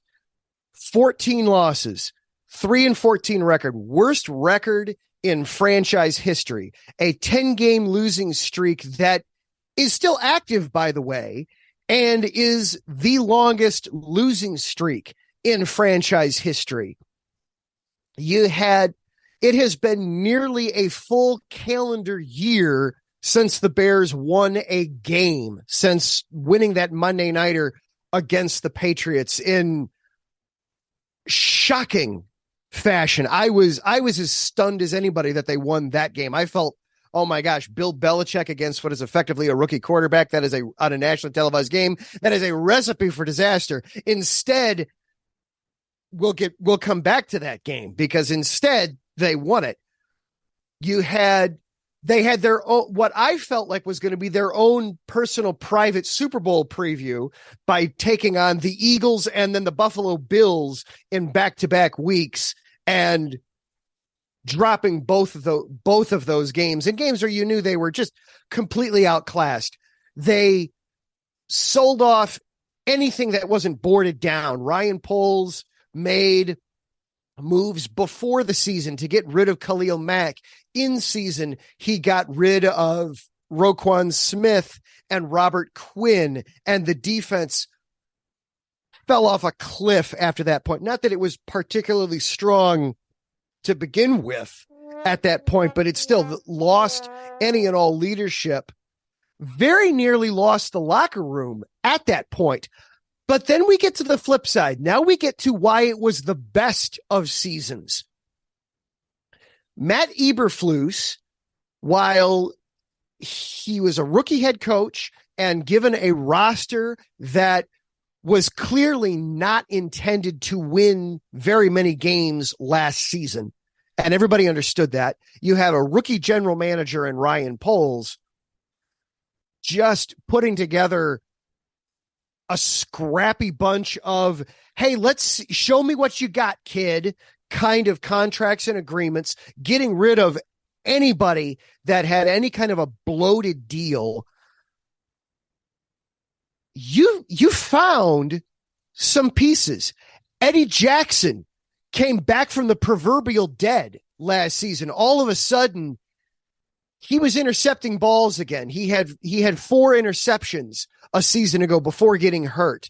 You had Jack Sanborn, an undrafted rookie linebacker out of Notre Dame that became a fan darling just basically because of his try-hard attitude and a scheme designed to put him in positions to make plays. I mean, I'm going to go into my horrible fake Chicago accent for a second here. That Sanborn guy, that's the kind of guy that we need. We need more of that kind of guy throughout the team, man. That was the attitude coming out of fans whenever Sanborn would make a play.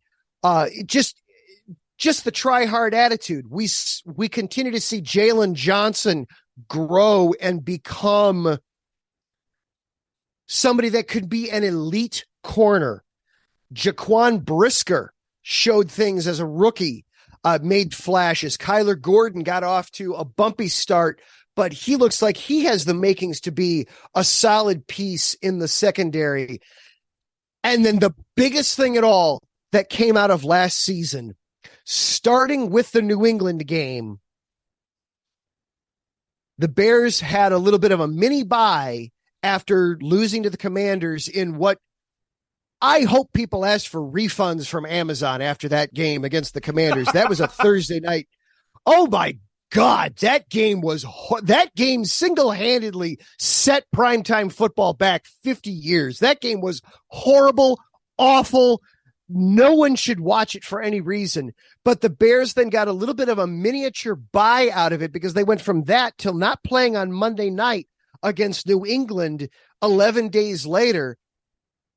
And suddenly we saw an offense built around the skill set of what Justin Fields can do. And suddenly Justin Fields blossomed. He became one of the most dangerous quarterbacks in the NFL. And it started with that Monday night game where offensive coordinator Luke Getsy said, you know what? Here's the offense that I was installing, that I wanted to run. We can't run it. So he made like Matthew McConaughey in We Are Marshall and ceremoniously dropped the playbook into the trash can and said, we're going to build the offense about what you guys can do right now. I don't care if it's what I want to be doing. We're going to do what we can do.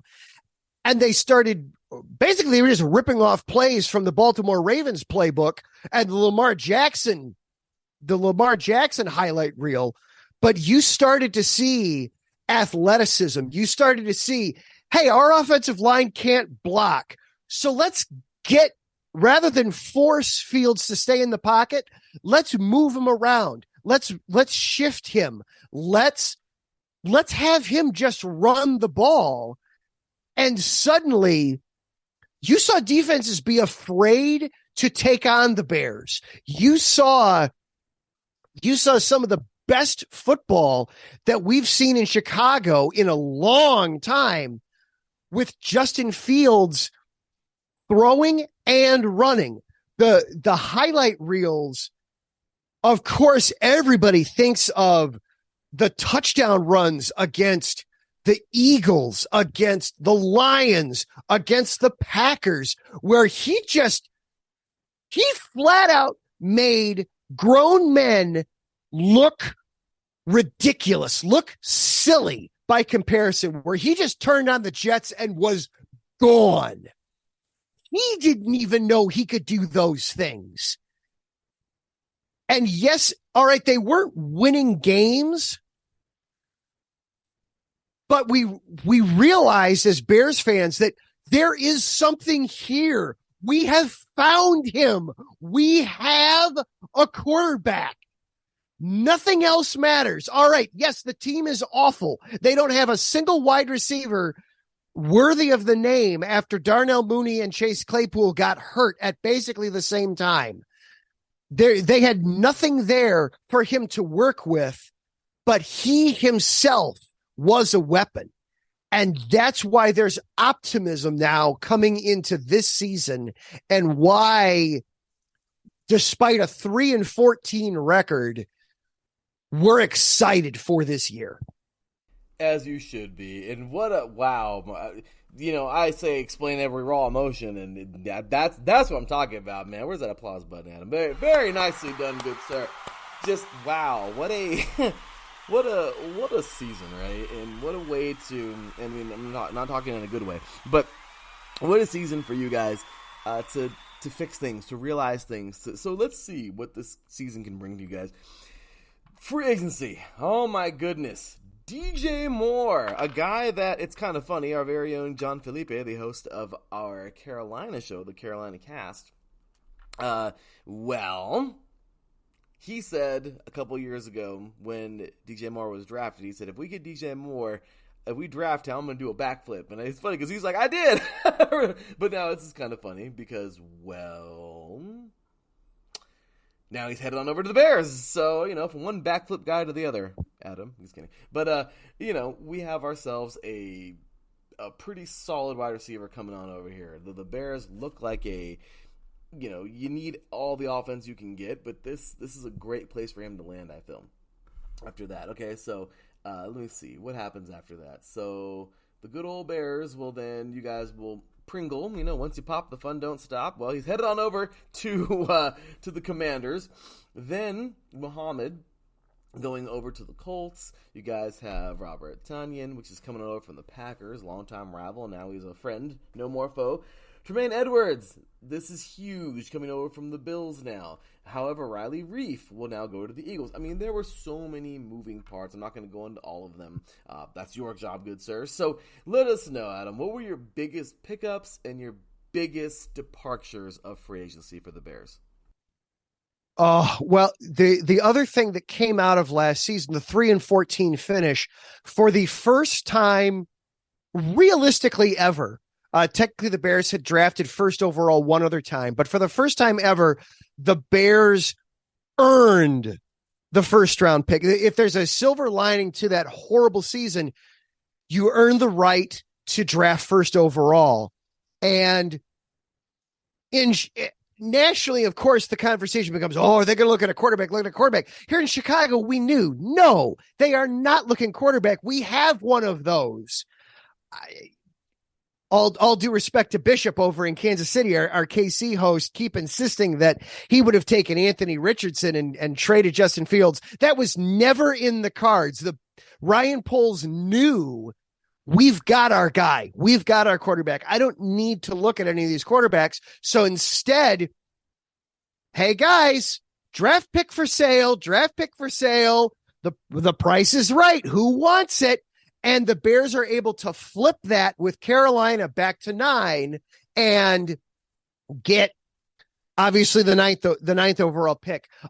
Another pick in the second round in 2023, their first round pick in 2024, a second round pick in 2025, and DJ Moore. The huge piece of that is DJ Moore. That allows everything else in the wide receiver room to go to slot backwards one into their more natural settings. Darnell Mooney was trying so hard last year to be wide receiver one. And I give him credit. He tried. It was not lack of effort on his part that led to his struggles there, but he's not a wide receiver one. He is much better suited as a wide receiver 2 or a wide receiver 3. Chase Claypool, when they acquired him at the trade deadline last year, he wasn't able to get himself under the playbook to really figure out the playbook last year on the fly. but also he slots in so much better as either a 2 or a 3. That's one of the things in training camp that we're going to be looking at is kind of who wins that battle, who comes out as 2 and who comes out as 3 between those two. The Bears had Equiminius St. Brown. They started him double-digit times as a wide receiver last year. Nothing against EQ St. Brown. He's a fine professional wide receiver. He is no one's number 2. He is at best a number 4. Now that's what he can be now that they have DJ Moore. And then you can do whatever you want with the new rookie Byron Scott or Velus Jones Jr. Put them into the fly roles, put them into the scat back roles, whatever you want to do. Having DJ Moore just allows everybody else to set where they belong. So that is so key and so critical. And you can understand why Ryan Poles made it a point.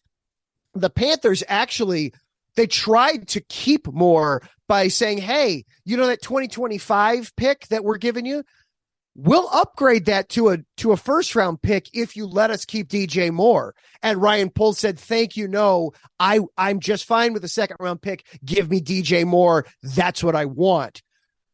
So that piece amongst everything else that the Bears did this offseason, that one is the biggest because now Fields has a legitimate, bona fide number 1 target to throw to. One of the critiques that we heard last year from so many people was Justin Fields can't throw the ball. He's a running back. Bullcrap.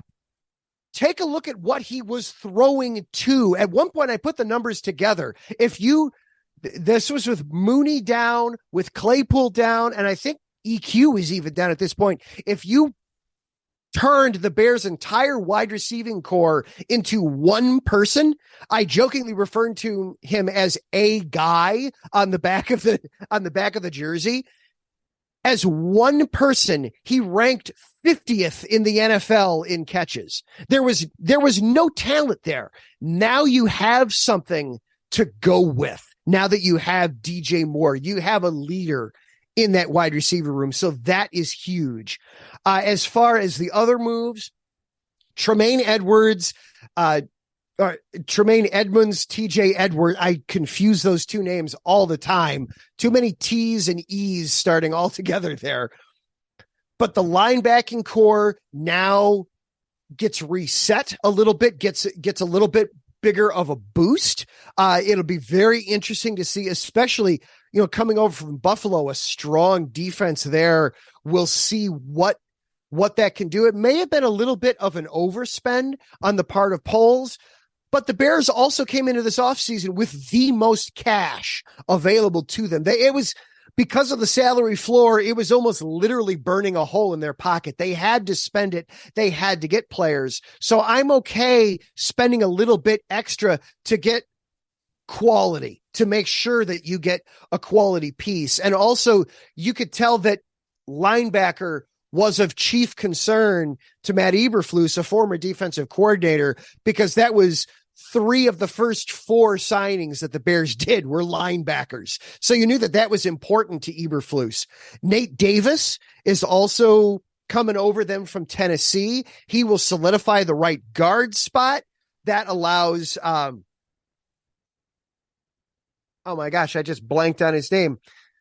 The player that the Bears were playing at right guard last year to now slot over to left guard and solidify that. You're fixing 2 holes with 1 signing there, and allowing that to slide. It'll come to me. I'm sorry. It'll come to me. The guy they drafted right after Justin Fields in the 2nd round, offensive lineman. But the point is, the Bears were very active in free agency without losing a whole lot. Now, part of the reason the Bears didn't lose a whole lot of substance, they didn't have anything of substance to lose in free agency. You mentioned Byron Pringle. You mentioned Riley Reif. There wasn't a whole lot of substance, a whole lot of production from those guys. The one guy that the Bears did lose of consequences, David Montgomery. And I'm sad to see Montgomery go because he was a good running back, quality running back. At the same time, especially after listening to him talk, I'm happy for him. He talked about how playing the last 2 years in Chicago, and unfortunately the Bears lost a ton of games the last 2 years, that drained him. He needed a fresh start. So and you could tell kind of the way that he and Ryan Poles interacted, that Poles liked him and was prepared to bring him back, but also respected that Montgomery needed a fresh start, a fresh face, a fresh organization. I question his decision to go to Detroit then to try to go to a place that's winning. An organization that has only had back-to-back winning seasons once in the last 25 years. And the next playoff game that the Lions host will be the first one that Ford Field has ever seen. We'll get into that a little bit. I know what segment you've got coming down the line. We'll get into that a little bit later, but I respect where Montgomery's coming from. I truly wish him nothing but the best going forward. He was a consummate professional, a terrific Chicago Bear. I wish him nothing but the best. I'm sad to see him go, but I'm also not disappointed that the Bears didn't do everything in their power to keep him, if that makes sense. Total sense, man. I mean, hey, you want to wish them well when, especially if it's a player that you feel like. I mean, look at me with Derek Carr. You know, I seriously feel that the Raiders are idiots.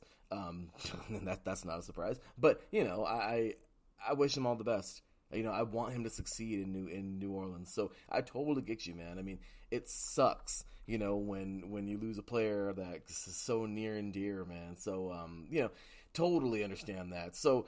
All right, well, greatly said, Adam. I love it. I'm telling you, man, your detail is always so great. That's why I love having you on this show, man, because, well, we are going to roll on right on in to that draft, as you mentioned already, because, well, the draft was, well, let's see what you thought about it with the Bears. So, sorry, first overall pick for you guys, with the 10th overall, Darnell Wright.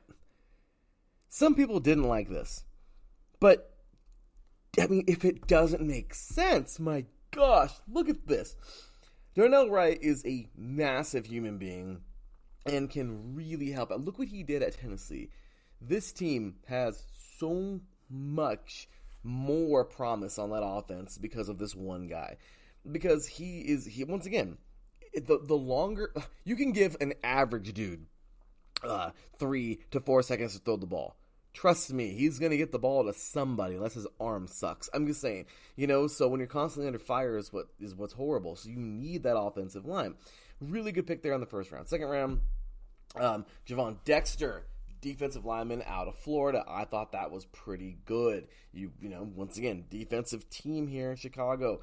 Always defense. This was a really good pickup. I think he slipped to the second round. I kind of thought that's where he would go, and honestly, it's great to see him end up in Chicago.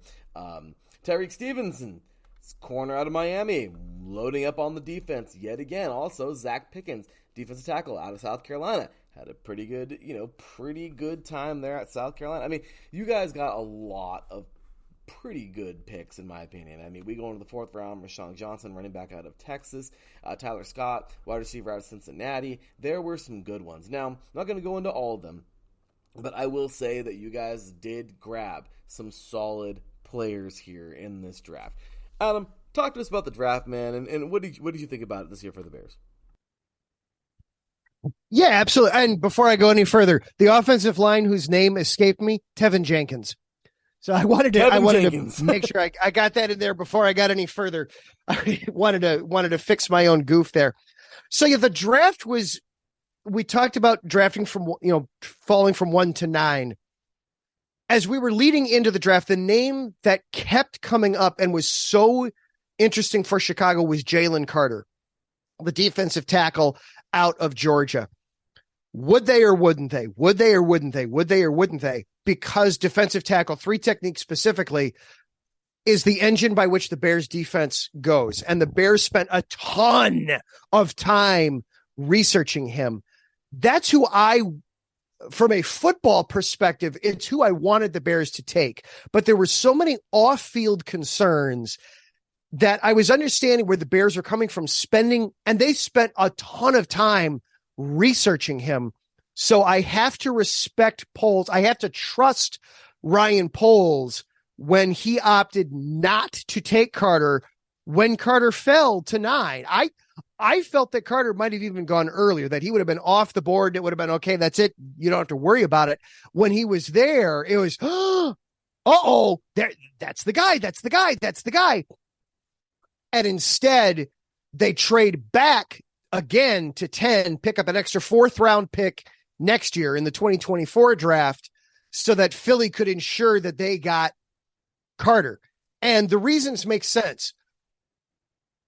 Carter needs some stability around him, and the Bears, because their roster is so young, everybody is still learning how to carve out their little niche on the team, that there wouldn't be the leadership inherent in a veteran roster to help keep Carter in line.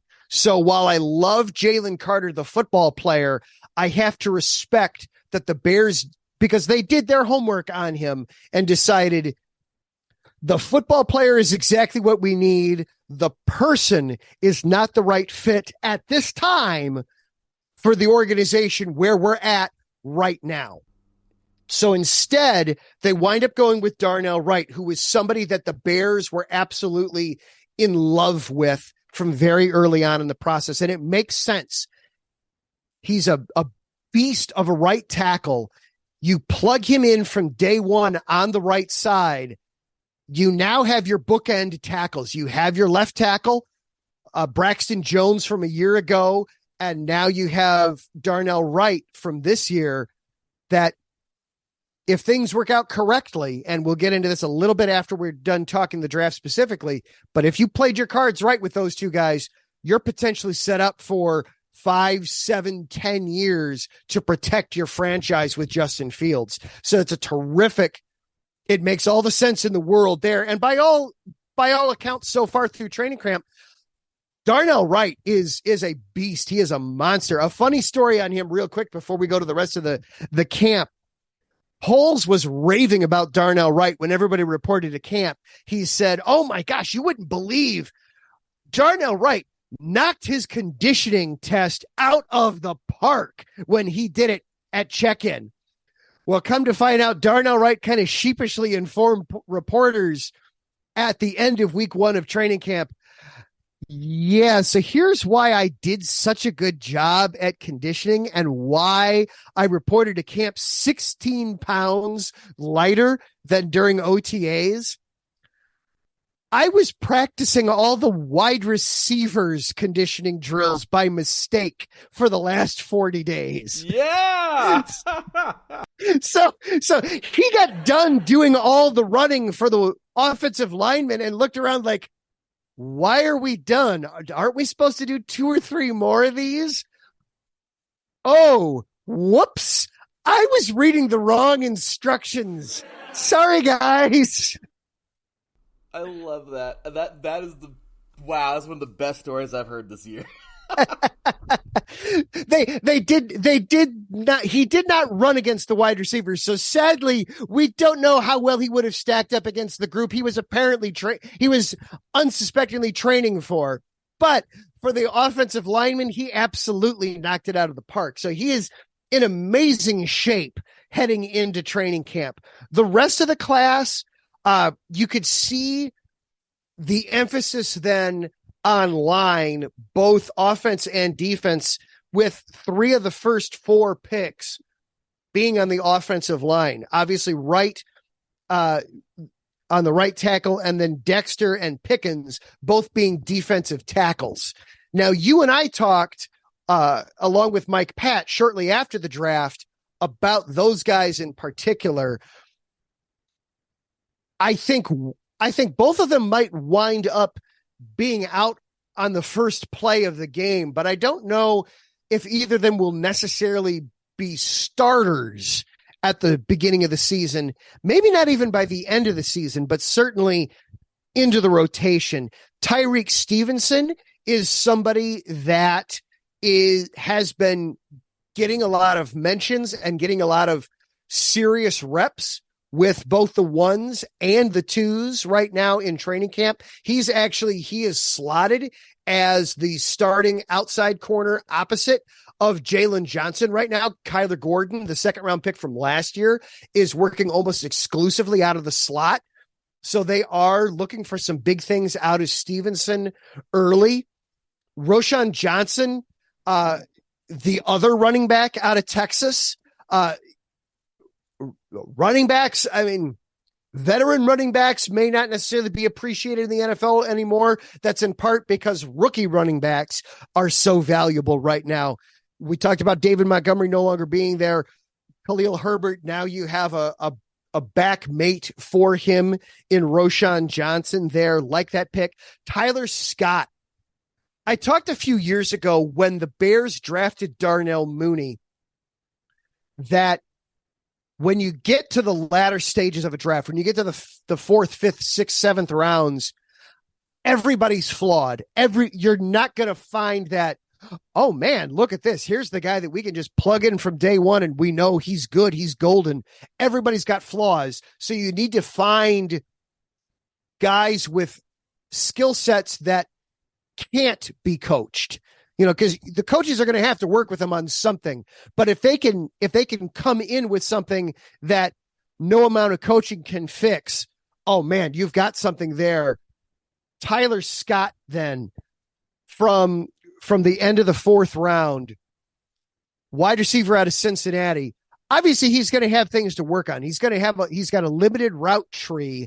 He's going to need to work on his hands. But this boy can fly down the field. You cannot teach speed. There's no coach in the world that can make a guy suddenly be half a second faster out there on the field. You need to come in with that particular skill already, Liam Neeson. And Tyler Scott does with that speed element. You've got somebody that can take the lid off of a defense. And we know that Justin Fields loves throwing that deep ball, and he's good at throwing a deep ball.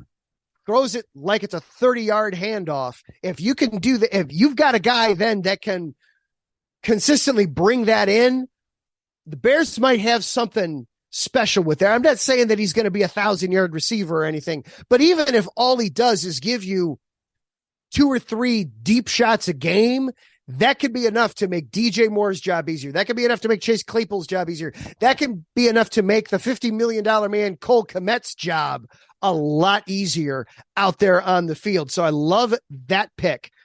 One other pick at the very end there, Noah Sewell, little brother to Detroit Lion defensive tackle Penei Sewell.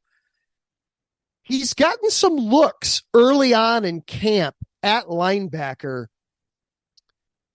That's in part because the aforementioned Jack Sanborn has been hurt a little bit as we've started camp. If he can turn into something, they might have something there. Probably not right away. You're probably talking a year or two down the road. He's probably going to have to make his bones in special teams here in the early going, but they might have something there. They're going to take a little bit of time, going to have to plant those seeds and really cultivate him, really get your gardening skills out with him a little bit, have some patience with him.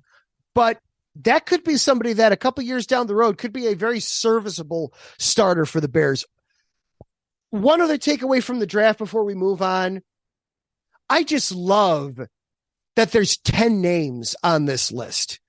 For so many years, it had been the Bears have 5 picks. They have 4 picks. Oh, look at this. The Bears traded away 3 picks so that they can move up and take one guy.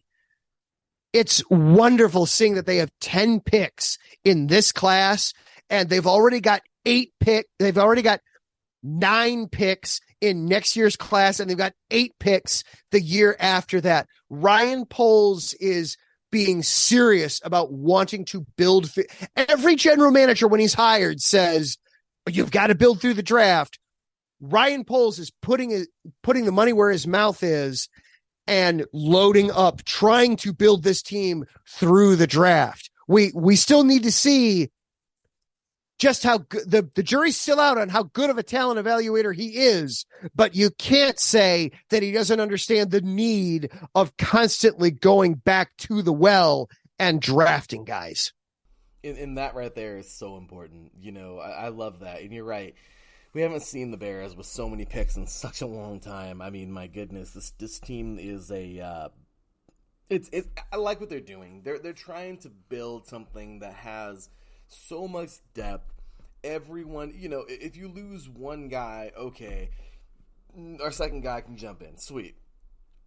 But this is football, you guys. I love that you're trying to, my goodness, 3 strings should be minimum. You need guys to be able to jump in there. You can't have the situation of, okay, well, great, now we're down to we got to put a tight end now at tackle. I mean, it is so crazy to think that so many teams go through this. So I like that. I like the fact that there's a lot of talent on this team. Now, I get it, the 53-man roster and everything, but what am I really saying is that the depth is there, I feel, and the best part is practice teamers, you guys are going to have more guys who I feel are homegrown. You and I both know the practice team is basically the freaking the farm system, if you will.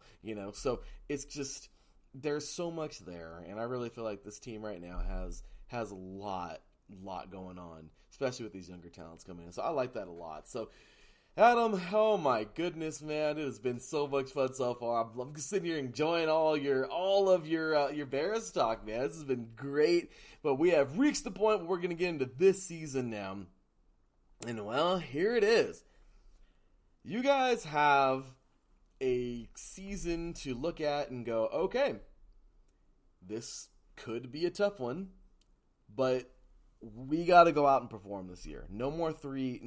That whole 3-win crap's got to go away. It's going to come out quick. I mean, you guys, we don't know who the Packers are going to be this year. We have no idea. A lot of people said that, though, when Favre left and Aaron Rodgers took over. So is that going to be the same thing with Jordan Love? We'll find out. But you got them right off the bat. Regardless, this year it looks like you have the NFC South, if I'm not mistaken. And you also have the AFC. Who do you guys got? West. West. Oh boy. Well, that's just wonderful.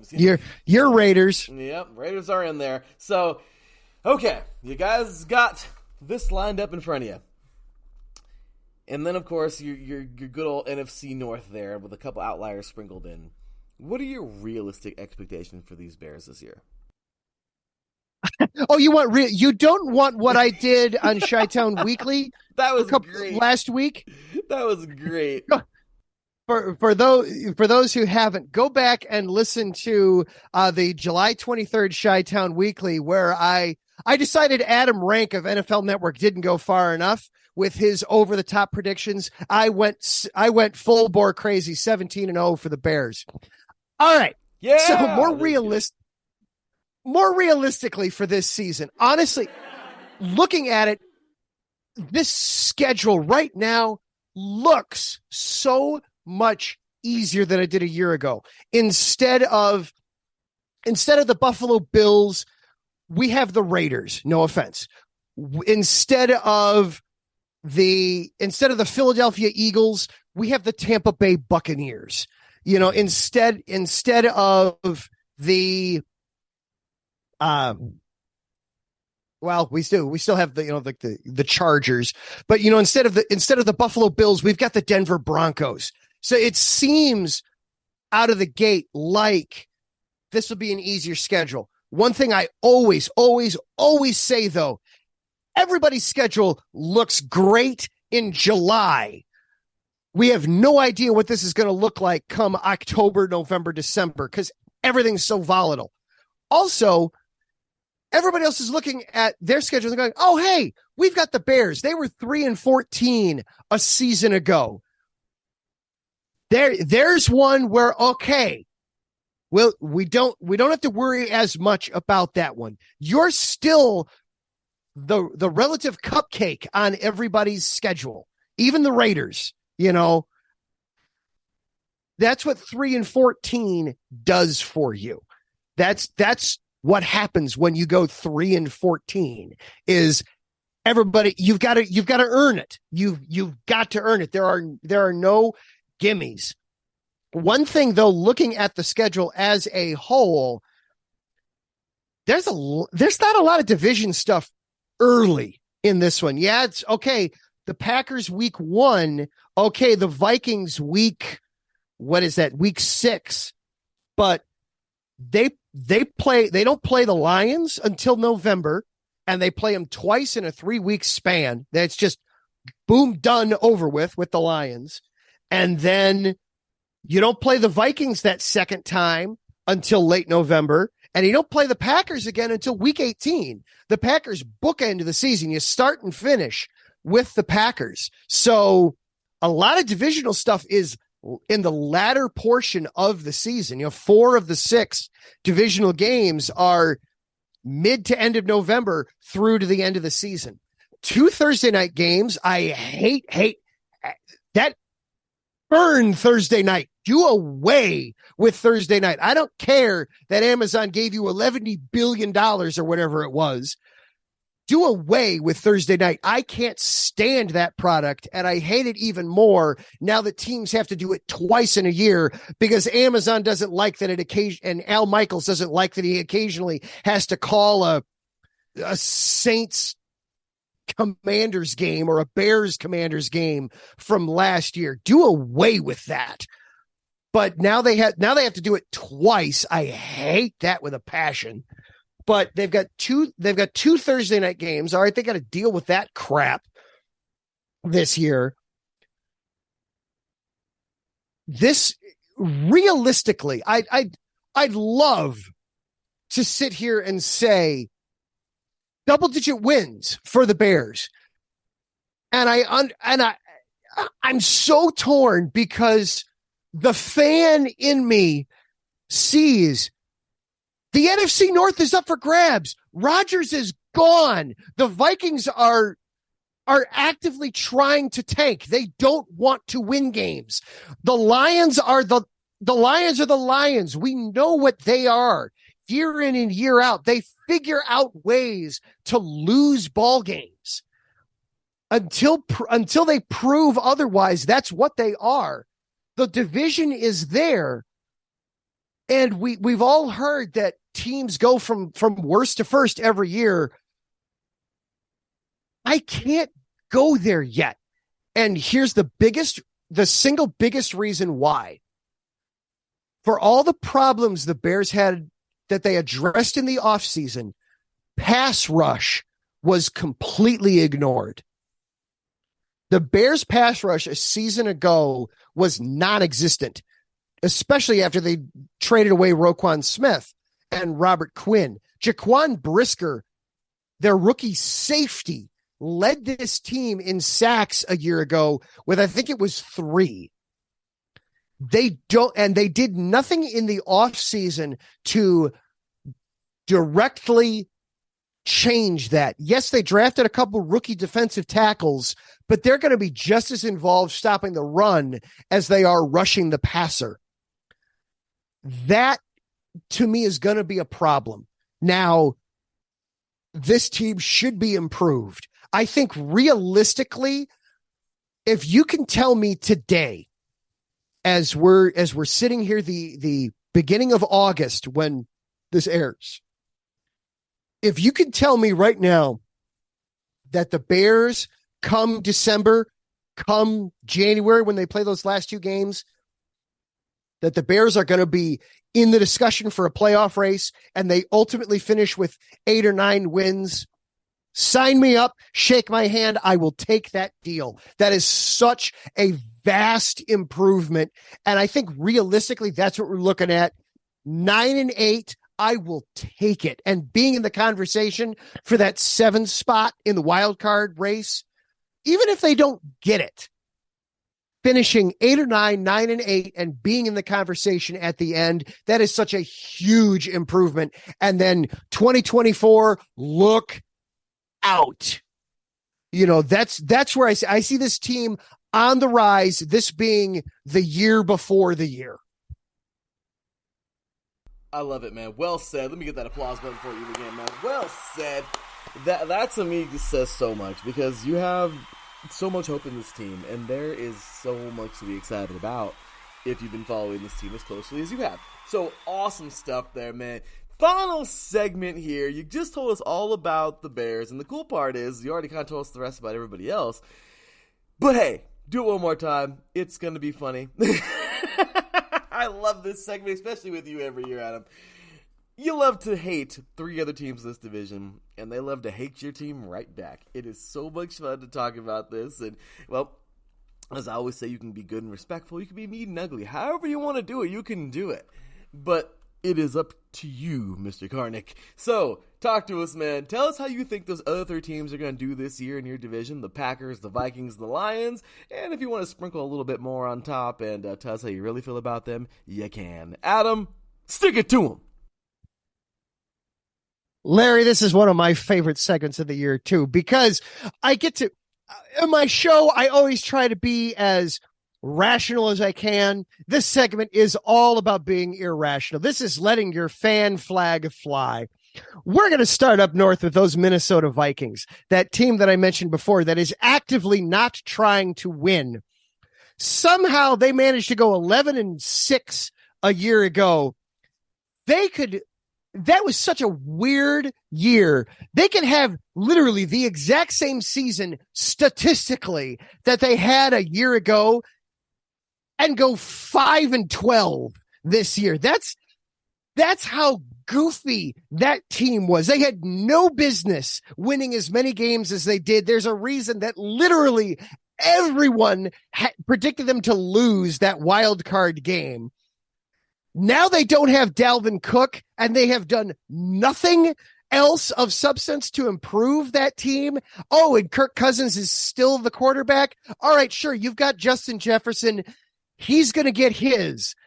This is going to be like the Matthew Stafford Megatron years in Detroit, where, yeah, we've got those guys, but nobody else is worth anything.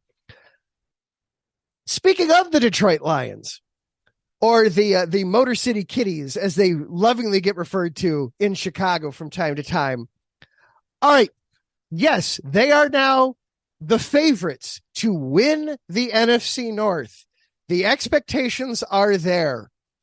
Aiden Hutchinson, he's a dude. I like Aiden Hutchinson. He is a dude.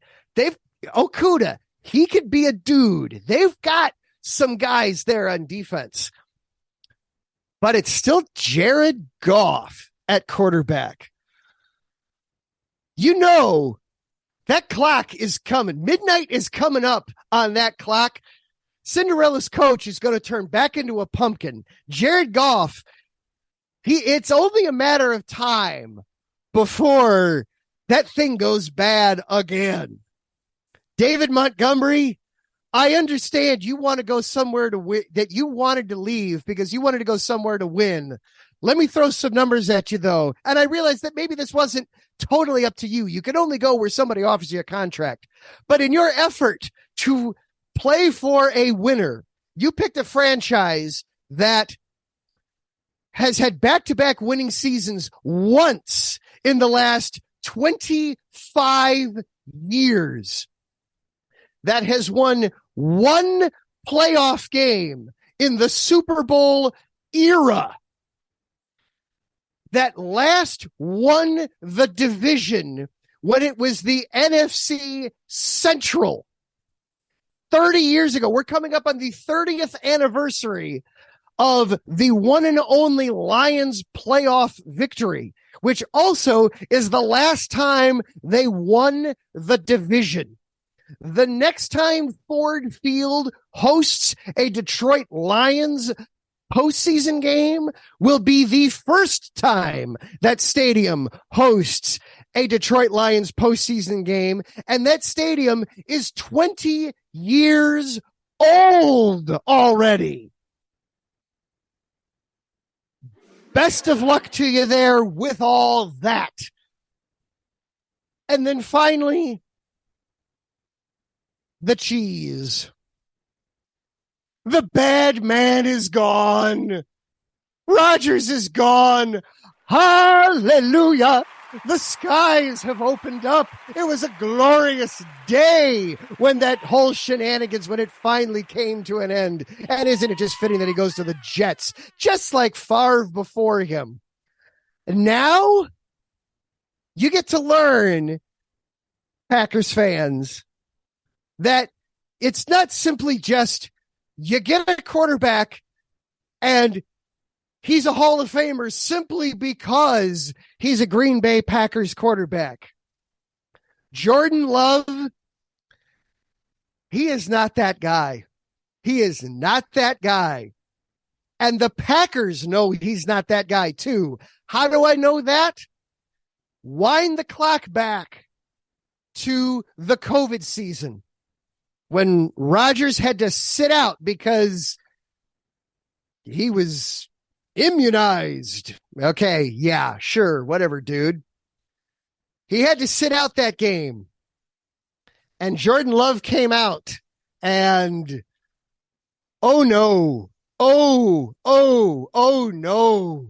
He had that game against the Cardinals. And suddenly the Packers came rushing back to Rodgers. Please take our money.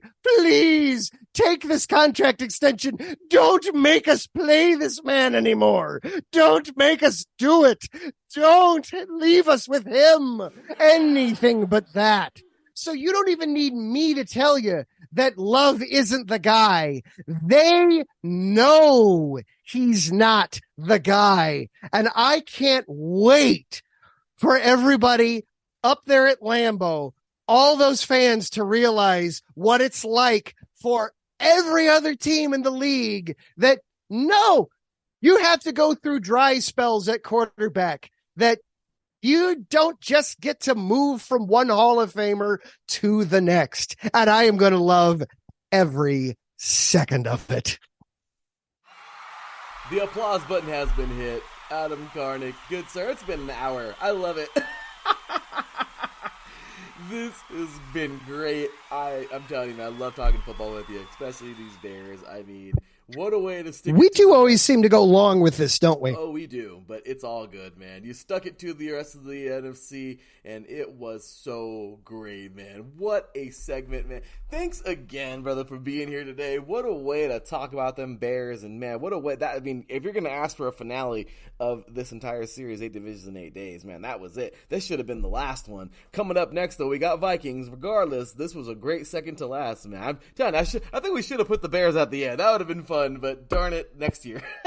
Anyway, next year, yeah, when the Bears are actually, in position to contend for something, it would be nice. So, Adam, please let all these diehard Bears fans know, man, where to find you, where to find the show, and all the great things you do, man. Absolutely, you can hear me every Monday night right here on IE Sports Radio. I am Monday nights at 7:00 Central, Chi-Town Weekly. Talk all things Bears, talking a lot of did a lot of Cubs and White Sox this past week with the trade deadline, all the moves at the White Sox. Basically, if you were a White Sox pitcher, you have been traded to other places, and the Cubs ripped the heart out of the St. Louis Cardinals. It was wonderful and glorious. Had a great time talking about that. So talk baseball. I sprinkle in Sky talk. So there's not just the major sports. I sprinkle in WNBA. I've done a lot on the Northwestern situation this past month. Done a lot about that. Little bit spray to all fields. I really tried to get everything there. So you can hear me Monday nights, 7:00 Central. Follow along. The show is on Twitter at IESRC. You can also follow me personally. I am at Adam_Karnick. And then when the hockey season gets back rolling again, you can hear me on the Neutral Zone on IE Sports Radio. We're going to be working on that. But this past season, we were Tuesday nights at 8:00 Central, but we'll see what this season brings for the time on that. But that'll be for when hockey season starts back up. And I keep threatening it. One of these times I am going to put myself on TikTok one of these days. I'm going to get around to it. Well, Adam, you do an amazing job every time, man. Thank you so much for being here today. I'll tell you, it was just a pleasure talking to you, as always. And, well, let's see what these Bears do this year, man. So thanks again for everything. We appreciate you, brother. Have you a great rest of your day, man. We look forward to having you back on the show very soon. All right. And, Larry, get yourself some sleep. I know you've been doing these recordings nonstop. Find somewhere to take a nap, man. Yeah, trust me, I'm trying. But thank you so much, Adam. I appreciate you, brother. Thanks again, man. Have you a great day. We'll talk to you soon. All right, sounds good. Take care, brother. All righty, guys. That was Adam Garnick, man. Great guy. And, well, what a way to nearly send off this whole show. Wow, 1 hour. I can't believe that. Last year, I think him and I were like 50 minutes. So we added about 10 minutes there. But, ladies and gentlemen, that will do it for the Chicago Bears. When we come back, we are talking Vikings. You're listening to 3 and Out, 8 divisions in 8 days. NFC Week, the conclusion of NFC Week, day number 8 in the entire series right here on IE Sports Radio. Your direct feed for all that is sports. When we come back, we're talking Skull Vikings right after this.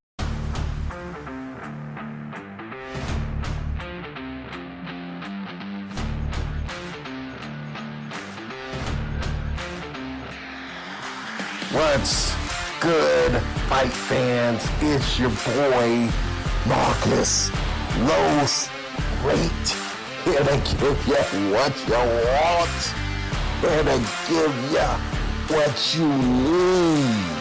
Yeah, man. Yeah. I'm coming to you live, straight from your mama's basement with a crispy, awesome white tea. We are coming to you live every Tuesday at 10 p.m. Eastern Standard Time. Powered by IE Sports Radio, your direct feed for all that is sports.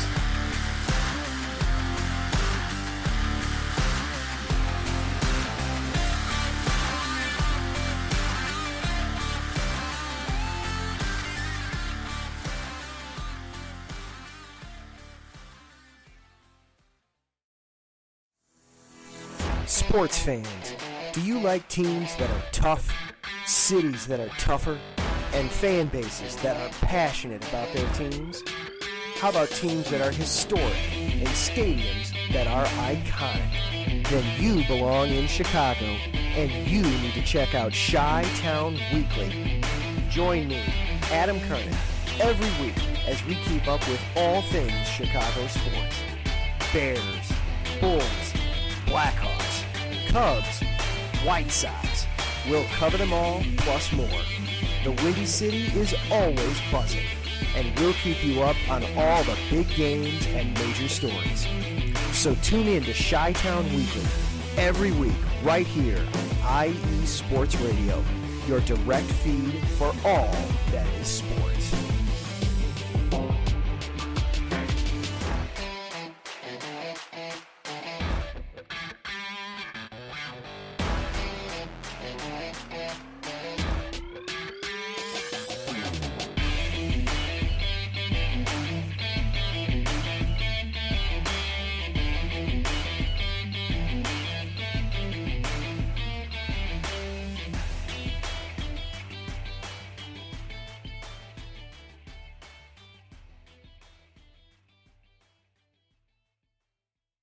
Welcome back, football fans. Well, here we are, finally, the last team in the NFL of the entire series of 3 and Out, 8 divisions in 8 days. We finished up AFC week last week. We're finishing up the NFC this week. We are 31 teams in, and here's the final team, team number 32. The They are the Purple People Eaters from way up north. These guys had a season to remember last year, and well, can it be duplicated or can it be even better? Ladies and gentlemen, so glad to get into these Skull Vikings, and well, to help me out to talk about these Minnesota Vikings, he is the digital sports reporter for Fox 9 Sports. Super cool dude. And I'm just glad he had the time for us here tonight because he's a busy dude, trust me, doing what he does there. But so glad he can make it here to talk about these Vikings tonight. Ladies and gentlemen, welcoming Jeff Wald. What's going on, man? How you doing today, sir? Thanks for having me. I'll be sure to get the check in the mail for you for that promotion here. That was quite the introduction here. I don't know how I follow that. You are very welcome, good sir. And no, I once again, it's just my appreciation, man, for you being here. I love it, man. From diehard fan to diehard fan, it's just That's what it's all about, man. So thanks again for being here tonight, and let's jump on into these Minnesota Vikings, man. I mean, last season, let me see here. So last season was just one of those years. You had let's take a full recap of it. All right, so okay.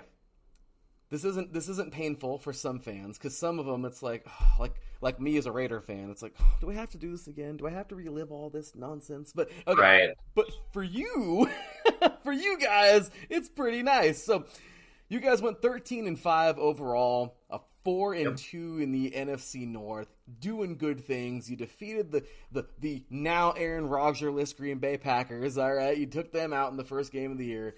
Tough loss to the soon-to-be NFC champion Eagles. It's all good, though. It's an excuse. It's no big deal. You know, it is what it is. 1-1 to start the season. And then you guys go on a tear. 1, 2, 3, 4, 5, 6, 7 games, man. You guys took out the Detroit Lions, New Orleans in England. All right, pretty cool. The Chicago Bears. Yep. The Miami Dolphins. You had a bye week, took out the Cardinals, the Commanders, the Buffalo Bills. Really solid team there. You took those guys out 33-30 in overtime. And then, I don't know what happened. The wheels fell off, but you guys took a tough one on the chin to Dallas. But it's okay. You rebounded 2 games in a row, New England and the Jets. You took a tough loss to Detroit. You win another overtime game in versus Indianapolis. You defeated the Giants. You took a tough loss to Green Bay and ended off with a good victory over Chicago. After that happened, you went into the wild card. You lost a tough one there to the Giants, 31-34, and that's how the season will come to a close. Regardless, there's so much promise with this team right now. Jeff, talk to us, man. How about this team last year? Give us every raw emotion as a Vikings fan last year. Well, like you said, 13-4, you win your first division title in 5 seasons since 2017. And the big thing was you just didn't know what this team was going to look like under a first-year head coach in Kevin O'Connell. There were certainly, good vibes coming off of him winning a Super Bowl with the LA Rams. There was all the optimism in the world, and just different vibes in general. You could tell last year in training camp there was a definite switch in attitude and vibes from the Mike Zimmer regime to the Kevin O'Connell regime. I mean, not to disrespect Coach Zimmer, he did his thing here in Minnesota for his time here, for his 8 seasons, but he was more of a tough guy. It was a grinded out, play tough defense, score enough points to try and win games, and try to rely on a dominant defense to get through games. This is definitely a different regime in the respect of they're not afraid under Coach O'Connell to put up some big numbers on offense. You mentioned some of the games last year. I think they had. Well, Kirk Cousins set an NFL record with 8 fourth quarter comebacks. Let's start there. You're not going to do much better than that. And they also set an NFL record for the amount of 1-score games they were in last year. And here's the fine line of the NFL. The Vikings 2 seasons ago, I think, had like 12 1-score games, and they were under 500 in those games. You are a Dalvin Cook fumble at Cincinnati and a missed Greg Joseph field goal from Mike Zimmer probably still being the coach here. It was that close because they go 8-9 and they miss the playoffs for the 3rd straight year. He gets fired. In comes O'Connell. They find a way to get some consistent offense out there between Dalvin Cook, who we all know that story now. He was released and sounds like he met with the New York Jets today. That's the business of football that never really got a full sense of until I started this gig. But like we said, the approach now seems to be more offensive minded, and I think the team loves that. I also think the team loves just the atmosphere in the locker room. It just seems like guys have a much better vibe together. It just seems like that chemistry and that camaraderie is back again. And it's a lot easier to be at your best when it's required. That's one of Coach O'Connell's most important sayings is we need you guys at your best when your best is required. And I think just the overall vibe at the practice facility kind of translated into last season. And now, like you said at the start, the idea is how do you build off that? How do you build off 13 wins, winning a division title, and then you have a night where you make Daniel Jones look like Joe Montana? I mean, let's be real. That's a pretty average quarterback in my mind who got paid in the offseason because of one playoff game. So there you have it. But there is more optimism this year as we're now 4 days into training camp. We had big news with Daniil Hunter today. He's coming back on a 1-year deal after holding in at training camp for the last 4 days. We're still waiting to see where Dalvin Cook's going to go. It sounds like he might be headed to the East Coast. It sounds like Kirk Cousins made a pretty impassioned talk with the team on Thursday after practice that, his message, I'm sure every football fan out there has now gotten through the Netflix series Quarterback. That was, nothing but good things from him coming out of that series. So just a lot of overall optimism as we are now getting into the gut of training camp. I'm telling you, man. But let me get the applause button for you, sir. That was awesome, man. That was awesome. I love it. Hey, that's once again diehards. That's who we love on this show, and sir, you fit that mold so well. So I will say, man, great stuff there. I totally forgot. How could I forget? Stupid Larry B. How could I forget this? That you guys, it used to be. No one circles the wagons like the Buffalo Bills. But after December 17th, no one circles the wagons like the Minnesota Vikings because you guys now hold the record for the largest comeback ever. I was at the... That's so cool. Put it to you this way. I'm sitting in the press box because, I'm at every home game as part of my, digital coverage for the Vikings. And I'm trying to wrap my head around it now. It was like 33-0 at half. I'm like, well, I can start writing my story because this thing's over. And by about the end of the third quarter, I looked at one of my colleagues and I said, they're not going to really do this, are they? And of course, we all know the story now. They, like you said, the largest comeback in NFL history. On top of it, to clinch a division title that day. I mean, they go from being an utter dumpster fire in the first half, not being able to move the ball, and they can't stop anybody, to Kirk Cousins slinging it in the second half. And I remember the funny moment from that afternoon after that game was over. Patrick Peterson, who now is no longer with the Vikings in free agency, he goes to the Pittsburgh Steelers, but he went up to Kirk Cousins at halftime and said, "Hey, all you got to do is score 5 touchdowns. We're not going to let him score any more points. Just go score 5 touchdowns." Simple, right? It's a simple game, isn't it? It is very simple. And guess what? They did it. It happened. It happened. I mean, it is the coolest. I mean, you gotta love that, right? He's got to score 5 more. I mean, it's kind of funny because that's something you would hear as like a joke in the audience, from some, hey, you're just down 10 touchdowns. Like, oh. Well, it's kind of funny because this wasn't a joke. And you guys came back, you made it happen, you clinched the division. Just what a year, I'm telling you, man. Like, that place must have been, oh my gosh, and the beautiful arena you guys have. I mean, just what a year. What a moment that must have been. I mean, so with that said, let's get into to this year, man. So we had some free agency going on, all right? So the departure of Adam Thielen, I never thought that would happen. Also, Zadarius Smith heading on over to the Browns. Thielen, of course, heading over to the Panthers. We have Kendricks now. That was crazy. I'm a SoCal guy. I'm a Pac-12 guy, even though the Pac-12 is falling apart at the seams right now, and I'm angry at my stupid Trojans for leaving to the Big Ten. Anyway, we're not going to go down that route, but I hate my Trojans right now, just so you know. I'll see them in 2 years. Yeah, exactly. Yeah, pretty much. Yeah, so, Kendrick, he's going to the Chargers. He's coming back home to LA here. So Mark Davenport, That was pretty cool. I remember seeing him at Sam Houston State a few years ago. He was the Saints, now he's going to the Vikings. Byron Murphy, he's leaving the Cardinals, going over to the Vikings. So just a lot of moving pieces, man. There's a ton more of them. I'm not gonna name all of them. That's your job. So let us know, Jeff. Tell us what you think. What did you think about free agency this year? Who were your biggest pickups and your biggest departures? And then we'll go right into the draft after that. You mentioned Adam Thielen and how you were surprised by that. I can tell you locally, none of that was a surprise to us. Just because, just when you look at the contract and the business side of the NFL, he was due $19 million this year. That's not going to work with the salary cap the Vikings had to deal with. They had to just part ways with some big veteran contracts, and he was one that just was not going to work because. I would love to have been inside the walls of those conversations at TCO Performance Center when they say, you know what, we love you, but we're not going to pay you $19 million. Will you do it for $8 million? And when he says no, it's like, well, we appreciate your business. See you later. I mean, you had that conversation with Adam Thielen. You had that conversation with Eric Kendricks, even Dalvin Tomlinson. I think, he wasn't released, but he did enter free agency and sign with another team. I think the biggest thing is you have an overhaul of this defense that was one of the worst in the NFL last season. And it started at the top with Brian Flores replacing Ed Donatel. It was kind of interesting in the postseason press conferences that we had I think it was the day after the loss to the Giants. Kevin O'Connell was asked directly about Ed Donatel's future because it hadn't been decided at that point, and he gave the vague coach speak. We got to evaluate everything. We got to see where we're at. It's not just the defensive coordinator; it's everybody's under evaluation. Well, guess what? 24 hours later, Ed Donatel's fired. So that's where that was.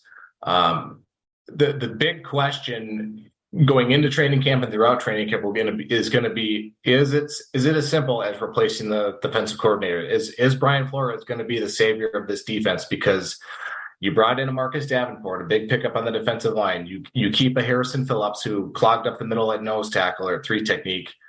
Today, the big news, Daniil Hunter. Rumors all offseason were that they were going to try and trade him for a draft pick or 2. Don't know what you're going to get for him if you try to trade for him, but they were taking phone calls on him. So that was my first thought of maybe the future just isn't there for him because he wants up to $20 million. He was due to make 5.5, which he ain't going to play for 5.5. I'm sorry, folks. You're coming off a year where he had 10.5 sacks and 17 starts, first fully healthy year since 2019. And of course, on my off day, I wake up as I'm headed to Mass with my wife. I wake up to news that he's going to sign for $17 million guaranteed and up to 20 with incentives. And I'm just like, it never fails. This team just seems to just dump news when I'm not working. Like it just never fails. Come on, Vikings.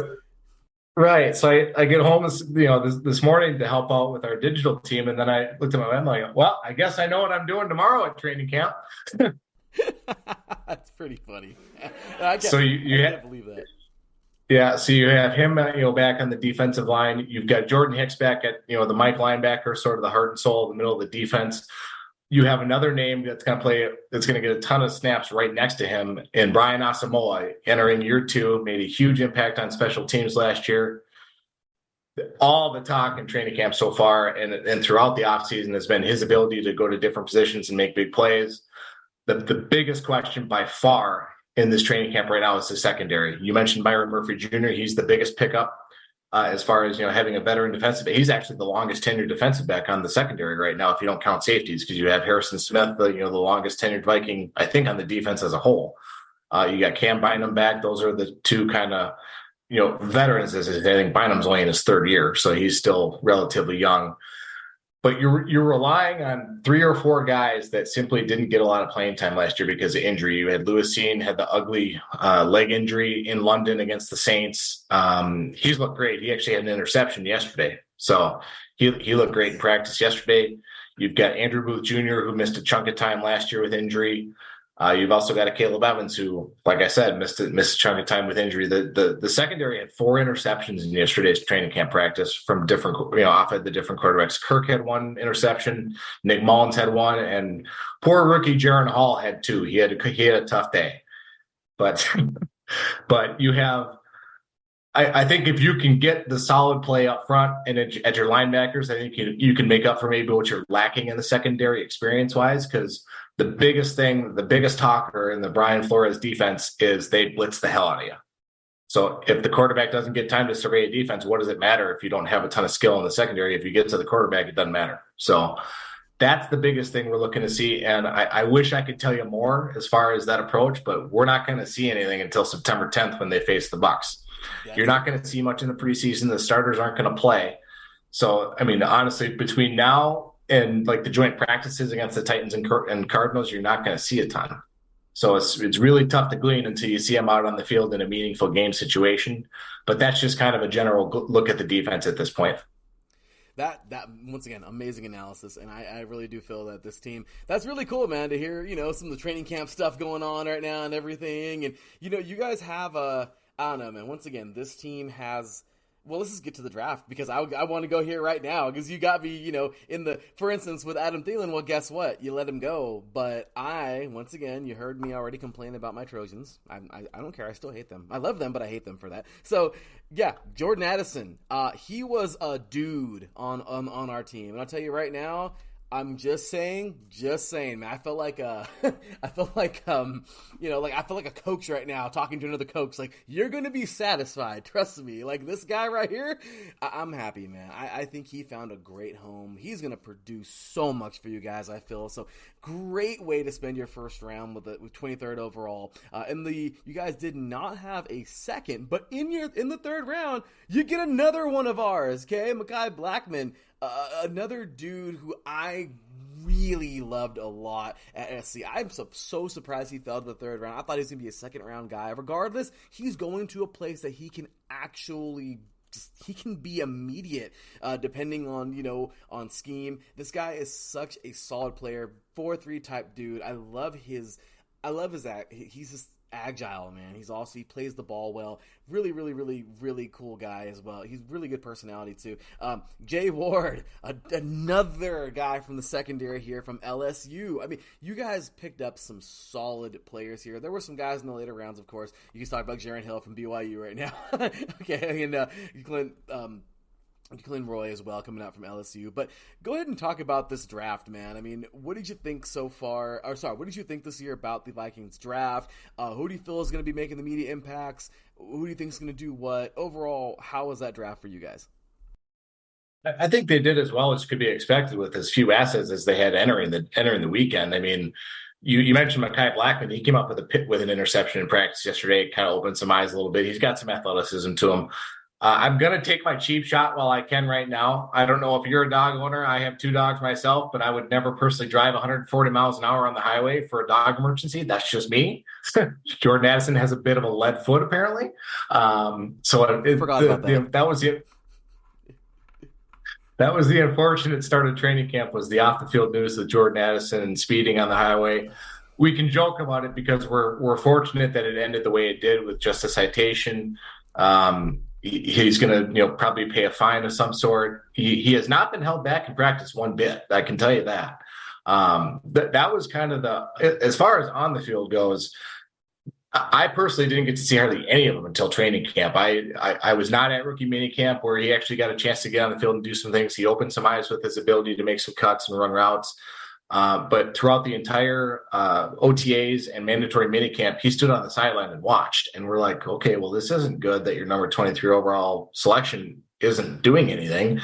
So we asked Kevin O'Connell about that during the offseason. He goes, guys, it's a minor injury, not a big deal. This is a learning time for him anyway. So we're just going to take it slow and he'll be ready for camp.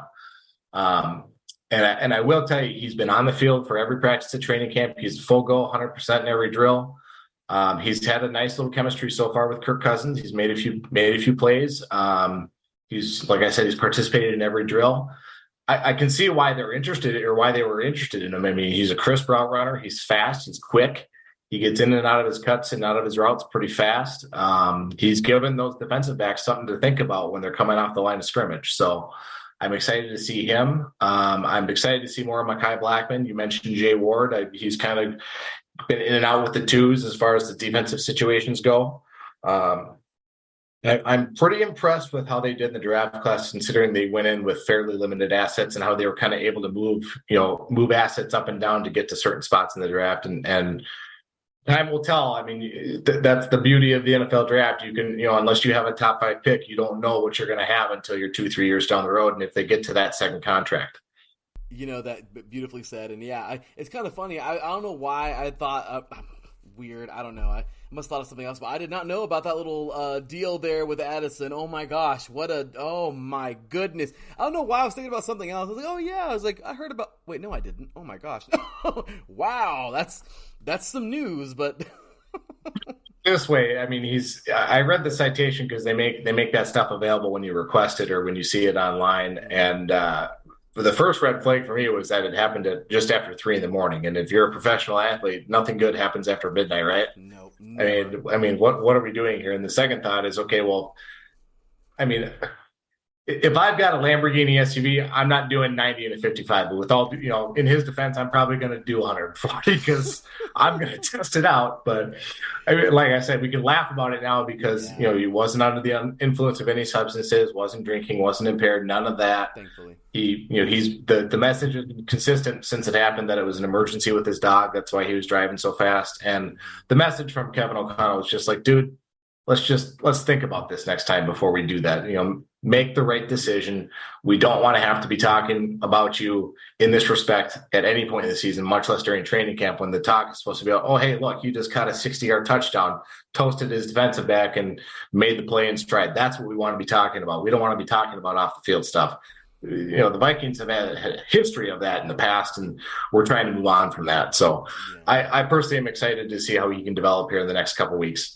You and me both. I think that's, well, thankfully everything's okay. And this team right now, let's once again get into this season, man. You guys have, I love it. Great draft analysis. There's a lot of awesome players you guys picked up. This team is doing what they need to be doing, and it's a great direction. Last year was a great start. Let's see. Let's prove to everybody next year this ain't a fluke. It's a very, this is a very good, well put together team. And getting into this season, let's take a look at it, man. I mean, this year looks like there is the AFC West, from what I see, and the NFC South, if I'm not mistaken. I think. I believe you're correct because I mean, your reward for winning the division is you get one of the tougher out of division schedules in the league. How about that? That's always fun, right? So yeah, seriously. Correct. And then of course you guys get the good old NFC North in there. The teams you love to hate, and a couple outlier teams. But looking at this schedule and talk about everything we've already talked about and everything. What do you think, Jeff? I mean, what are your realistic expectations for the Vikings this year? Well, it's kind of just taking a 30,000-foot view as opposed to going like game by game here. It feels a lot, and a lot of the talk around the team this offseason, let's look back to last year. They went 13-4. We talked about they won the division for the first time in 5 seasons. It feels a lot like this year they may not win as much. The overall product on the field is going to be, we feel like it's going to be better here, but it may not result in as many wins just because of how tough that schedule is. It feels like every year they go to Philadelphia week 2, and that's the case again this year. And that was the hilarious part about last year. We go up and down the field against the Packers week 1, and it's kumbaya, and it's let's book our tickets to Phoenix right now, or to Arizona right now. Nothing's going to stop us. And then we get piss pounded at Philadelphia week 2 on Monday Night Football. It's like, all right, well, let's put those playoff visions on hold for now. But I feel like it's one of those years where the record may not show it, but I do think they're going to be a better football team than they were last year. The one I do kind of have my eye on, actually there's 2 games I have my eye on.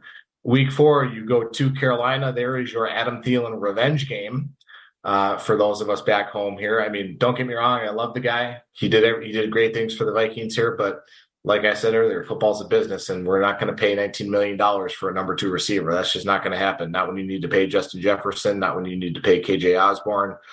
Hopefully your guy Addison comes up big for us in his rookie year. And then you've also got the Chiefs right after that at US Bank Stadium. Pat Mahomes coming to Minneapolis. Good luck. Pack a lunch, Brian Flores, because that's going to be a tall task. Looking at some of these other games, you've also got the San Francisco 49ers on Monday Night Football. They're always a tough team. So this schedule is just loaded. There's not really a ton of you look at the how it's stacked. There's not really that's a win. Like maybe Atlanta week 9. I mean maybe, but Mariota's not the quarterback there anymore. He's now a backup quarterback. How about that? You go to Green Bay, Halloween weekend. So it's just like, there's just a lot of little sneaky games on this schedule. So you have to, and the other thing too, is you got the Bears week 12 on Monday Night Football. When is the last time, the Vikings have ever played the Bears good on Monday Night Football? I mean, that's just, typically it's at Soldier Field. This time it's at least at US Bank Stadium, but that's always a tough game. You've got the Las Vegas Raiders in early December. I have a sneaky suspicion that might be an early Christmas gift for some Vikings fans to themselves. Let's go to Vegas in early December. How about that? Yeah, and destroy the Raiders while you're at it. Because that's not. What is that? What are the Raiders? An FCS team, Division II? What is that? Any NAIA school? Anyway, but one thing I will say, the one thing I am truly baffled by, and I have yet to understand, there has been all of this offseason hype about the Detroit Lions. I am baffled. I don't get it. I love Dan Campbell. I think he's a great coach. I think he's the perfect fit for what they're trying to do. Let's bite some kneecaps. I don't know. The guy's just hilarious. I mean, you just never know what you're going to get out of him after every game. I mean, I remember, I think it was last year after the Vikings rallied to beat him, he was crying in the post-game locker room. It's like, what are we doing here? But I mean, there's just all of this hype about this team because of some of the, some of the moves they made in the offseason. But now you've got, I don't even know how many guys it is. I think 3 or 4 guys are suspended for the first half of the season because of gambling. It's like, what are we doing here? It's like, can we not put our DraftKings lineups together at home and not at the team facility? How hard is that to do? What are we doing here? And my other thing too is the Bears do scare me a little bit. I know they're the Bears, and I know their talent is not typically a big topic with them. The tandem of Justin Fields and DJ Moore scares me. That you're talking about 2 dudes there. Justin Fields is a dude. DJ Moore, I'll put him top 5, top 10 in the league as far as receivers go with the combination of speed and route running. That duo scares me. So this is not going to be an easy division by any means to the Vikings. I do believe they're the favorites until otherwise, until something else happens. But the whole offseason hype around the Lions just baffles me. I just don't get it. Well, I'll tell you right now, you actually get a chance. Wouldn't you know? Perfect segue, Jeff. I'm saying this is a perfect segue because our final little segment here at the end, it's fun because, well, we talked all about the Vikings, talked about how you thought they're going to do this year, all the good stuff. Now you get to talk about those other 3 teams you kind of already did, but you can talk about them, talk about how you think they're going to do this year, and you can sprinkle a little bit on top. It's okay to tell us how you really feel about those teams. Hey, at the end of the day, you can be good and nice and respectful. You can be mean and ugly. It doesn't matter. You can get crazy, because don't get too crazy. But at the end of the day, you can let us know, once again, how you feel about those other 3 teams, and of course, how you think they're going to do this year. We call it Stick It To Them. So without further ado, Jeff, stick it to them. Well, I mean, if I had to do like a power rankings or rank the division right now, I would put the Vikings 1 until somebody knocks them off. Then I would put the Lions 2, just because we just talked about, they've got a lot of offseason steam. They've got some names. They've got some dudes. They've got Dan Campbell that, the players seem to love. And when there's buy-in for the coach, anything is possible. I will not put that past them. The Bears, I'll put 3, just because you've got, like I said, you've got the tandem of Justin Fields, who, if he can stay healthy, that threat to run out of the backfield, that's hard to game plan for. And especially when you have a weapon like DJ Moore, that's gonna cause some headaches for sure. And with that defense, they can keep anybody, they can keep that team in a game any week this season. They've always had a tough, grinded out defense. So I don't put anything past them. The thing I'm most intrigued by, and as much as I hate to put our friends to the East 4th, the Green Bay Packers, you just don't know what you're going to get this year without number 12. I am so happy that I don't have to watch Aaron Rodgers in this division twice this year. I cannot explain to you how gratifying it is to not have to see that smug human being take the field. It's going to be such a joy. I mean, don't get me wrong, the dude's an unbelievable player. I mean, a game is never over against them with number 12 on the field. It just simply isn't unless you have the ball running the clock out. And he's the only way you're ever assured to win over them is with him standing on the sideline, put it that way. So I am so curious to see how this offense under Jordan Love operates. I mean, obviously he's more athletic. He's younger, but he's also prone to making mistakes. I mean, you're talking about a guy who's barely played, in a meaningful situation. You're throwing him in as your full-time starter. How does he react? We're talking about a guy who has learned for 3 years under Rodgers, and don't even get me started on that whole debacle where you're taking a quarterback in the first round and you have arguably the best one in the league on your roster. It's like, what are we doing here? It's like, I remember if I remember right, I was at TCO Performance Center for that night of the draft, and we all looked at it and was like, what are they doing? Like what? We're like, well, what are you doing? It's like, and then it comes out like a day or two later that not only did they draft Jordan Love, but they didn't tell A-Rod they were doing that. It's like I can guarantee you that even though the Vikings drafted Jaron Hall in the 5th round this year, I can guarantee you that conversation was had with Kirk Cousins of, hey, obviously you're our guy. We're paying you $30 million.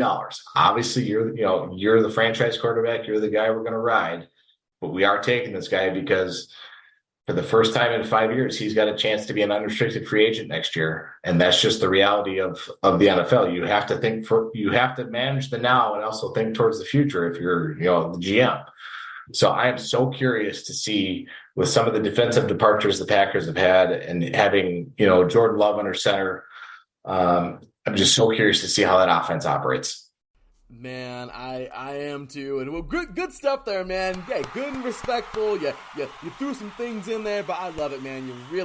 That was a great way to sum up the NFC North for this year, and really, really well done. So, Jeff, our time here has come to a conclusion, but thanks again, man. Before you're out of here, though, there's one more thing you got to do, and that is plug the living crap out of everything, man. We're talking Fox 9 Sports. We're talking where these diehard Scold Nation Vikings can find you. We're talking the website, whichever you want to plug, man. The floor is yours. Please make sure you let all these diehard Vikes know all these things.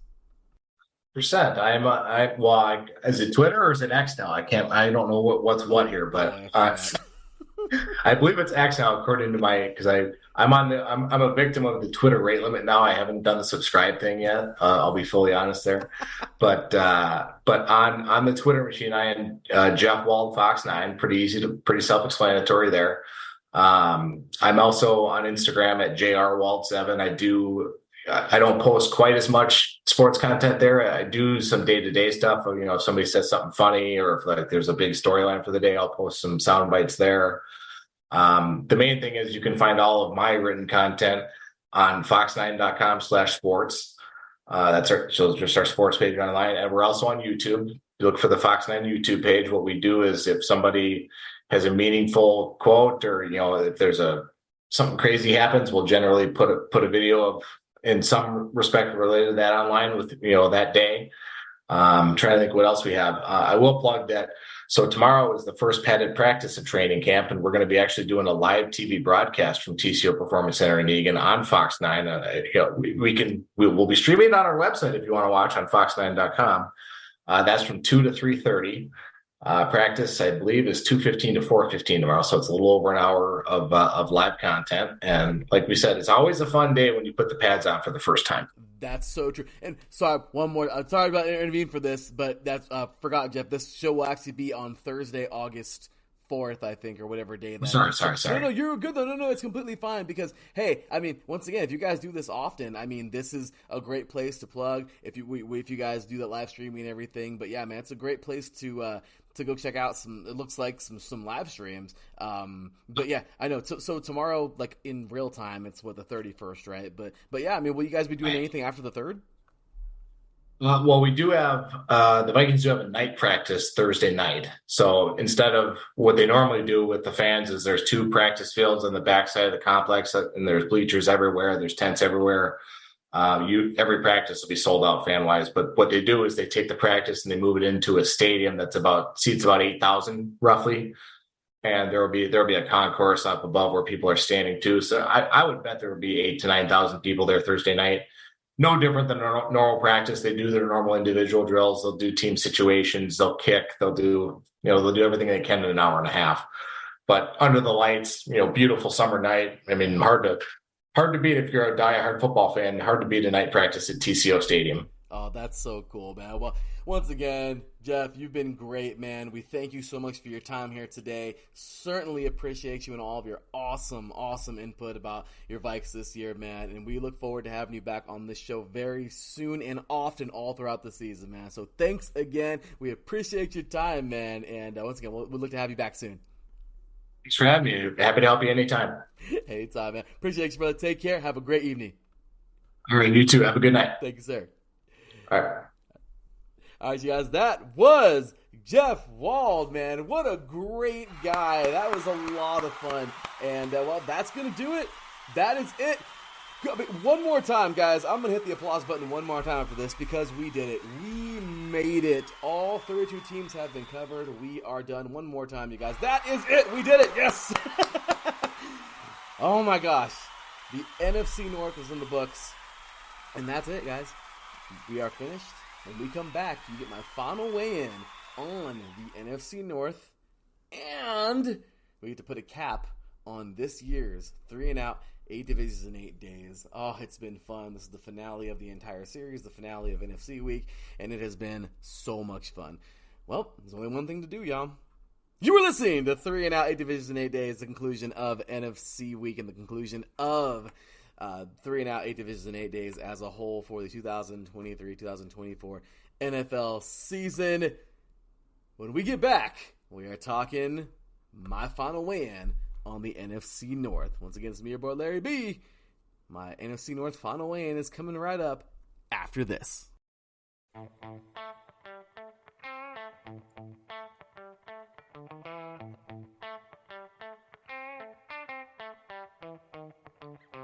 All right. Welcome to AZ Sports Daily. I'm your host, Kieran Daly, bringing the heat to Arizona sports. There's no discrimination here. We're going to talk about every sports team, professional and college. The show is all about you, the listener. I'm here to entertain you. Are you not entertained? Is this not why you are here? It's going to be fun, high energy. You may not agree with what I say. That's okay. Let me hear you. Let's talk about it.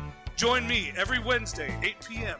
Pacific Standard Time, right here on AZ Sports Daily. That's AZ Sports, D-A-L-E-Y, and at IE Sports Radio, your direct feed for all that is sports.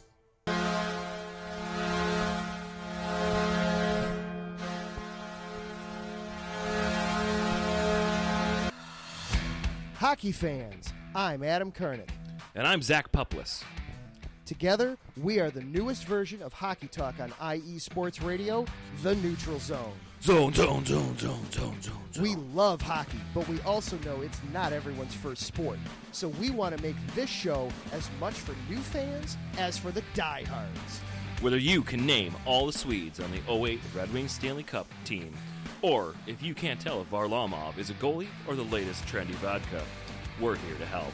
With facts, figures, and outrageous fans, we bring you all the hard-hitting hockey news you can handle, while still keeping it fun and on the rails. Well, mostly. So tune in every week as we go around the hockey world, from college to Canada, the minors and the majors, and everywhere in between. So bring your cellies. And your one-timers. You wicked wristas. And be sure to protect your 5-hole. Catch the Neutral Zone every week on IE Sports Radio, your direct feed for all that is sports. We promise not to pick on the Arizona Coyotes every episode. Welcome back, football fans. Well, there it is. We have done it. Ladies and gentlemen, I should have like some cider right here next to me right now because, well, we have done it. All 32 teams. All of them. We have done it yet again. Thank God. I love doing it, but man, that's a really tough 2 weeks. But it's all good. Got it done, and well, here we are. 32 out of 32 teams down.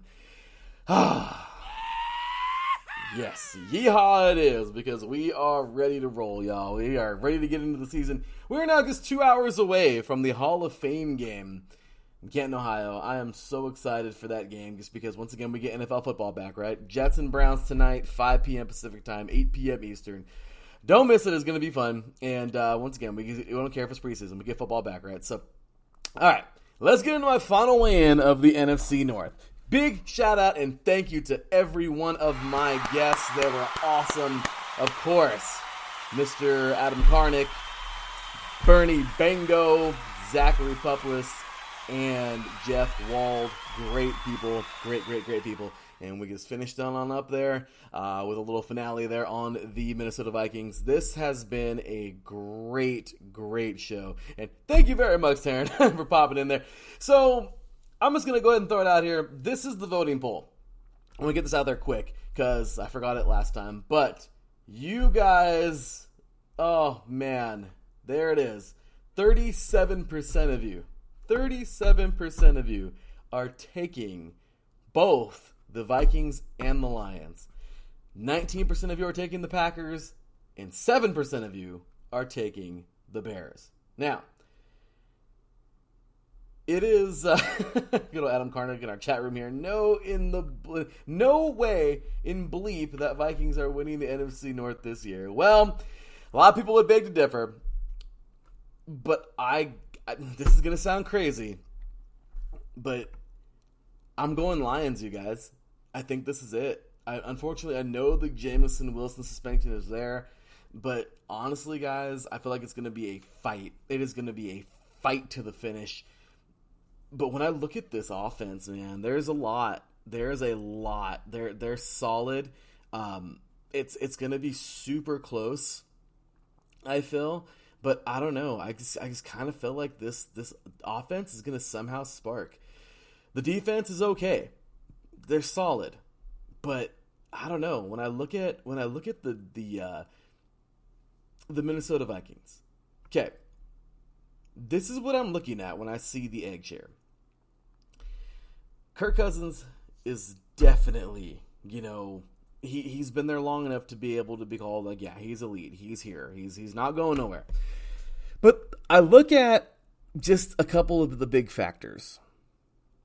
This defense last year was solid, but can it happen again? The Lions added a lot. You take a look at Goff back there, he's definitely improved. Okay. I'm excited for Sam Laporta out of Iowa.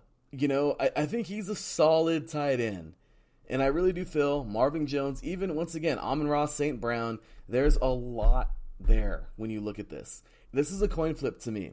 But the reason why I just want to go with the Lions, they're on the up and up. This team has done so much this year. I don't know what's going on with Mosley. Hopefully, will returns and he's uninjured. But looking at this defense, there's a lot here. Aiden Hutchinson, this guy has he's a solid dude out of Michigan. We look at guys like James Houston out of Jackson State. These guys are big parts of this defense. I really see guys like Alex Anzalone, who's a veteran linebacker, middle linebacker. This defense last year played pretty solid. They really did. And looking at the Vikings, what's going to have to happen this year is this defense is going to have to make things happen with that schedule. I like what they got going. I like the addition of Davenport. But when I look at this defense, I see a slightly better defense in the Lions. The crazy thing is, though, is I see a slightly better offense in the Vikings. So it's gonna coin flip, guys. It's kind of hard.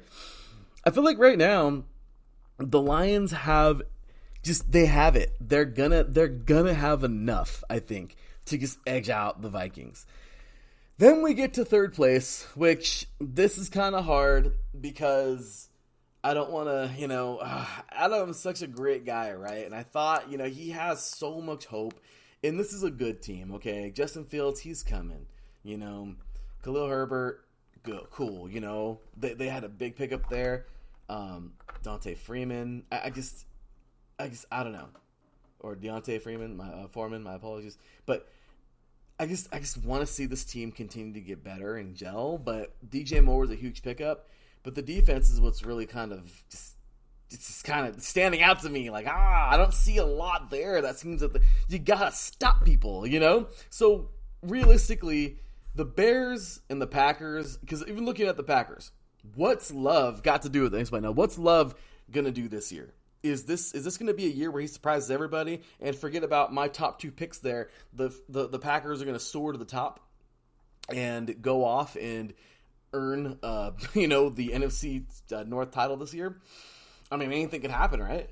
Once again, this is all speculation. This is all just our predictions. But when you look at it, this defense for the Packers, I can see a lot of they look a lot like the Bears. They have a solid defense. It's not like every one of these guys are good. It's just that when you place them to everybody else, once again, I just feel that they will edge out the Bears just because we're going to see what Love can do. There's a lot of new pieces on that offense. The Jets took a lot of them. And the Bears, they could definitely be the third place team if Jordan Love just has a crappy season. But in good faith, that Love will be pretty good. In good faith, that even Justin Fields will start to pick it up. I feel like both these teams have a lot of work to do on both sides of the ball. So to me, it's kind of a coin flip for third. Because honestly, I really don't know. I don't know. It's kind of hard for me. So I see right now a Vikings team who will make it and get pretty far. In the season, that they look pretty good, but somewhere along those lines, the Lions are just going to make it happen. Whether it's from the beginning of the season to the end, or whether it's somewhere mid-season, or even towards the end, I just feel like the Lions will surpass them towards the end, or somewhere at some point during the season. And with that, I'm going once again, Lions, Vikings, that by a nose, and then for third place, Packers and Bears, but Packers by a nose. So Terrence is here in the chat room. This is my projected NFC North standings. So he has the Lions in first, the Vikings in second, the Packers in third, and the Bears in fourth. Yeah, I'm right there with you, Terrence. He says Bears could flip-flop, Lions will edge the Vikings, and Vikings could vie for a wild card spot. Very true, Terrence. So really good stuff there. Great football knowledge there, Terrence. Really, it could go anyway, but yeah, I've just got to go. I got to take those Lions. I think that they've done enough. I think this team is going to be good. Did I say they're Super Bowl champions? No. Did I say they were going to, dominate everybody this year? No. But do I think they can win the NFC North? I do. Can the Vikings do it? Of course they can. Can all 4 of these teams win? Of course they can. But right now, realistic looking to me with the depth charts and with everything I'm looking at and with everything we talked about, I just kind of feel like the Lions are there, the Vikings are close, and then, Packers and Bears are going to fight for third. So there it is. Once again, check out those crazy stats. I mean, the crazy voting poll. I mean, it's pretty close, right? 37% is tied. I don't think we've had a tie for first throughout all of 8 divisions in 8 days. 37% for the Vikings and the Lions, and then once again 19% for the Packers and 7% for the Chicago Bears. So, man, it has been fun, and well, ladies and gentlemen, I just got to say this has been awesome. You guys have been awesome. You have all been so great, and I just really thank you guys for being a part of this. Everyone, all 32 guests since last Monday, July 24th, all the way until today, Thursday, August 3rd. 8 divisions in 8 days. The first 4 days of or I guess you could say Monday through Thursday, these last 2 weeks have been special. They've been stressful, but they've also been a lot of fun. So, Taryn also wants to add in here in the chat room, if the Vikings get Dalton Risner from the Broncos in free agency, that would boost the offense or the O-line. And I agree with that. So that could be a big factor. But, oh my gosh, I can't believe we got through all 30 teams, and I am so happy. So, ladies and gentlemen, that is going to do it. That is my final weigh-in on the NFC North and on all teams in the NFL. And ladies and gentlemen, there's nothing left to do but cue that music because we are out of here.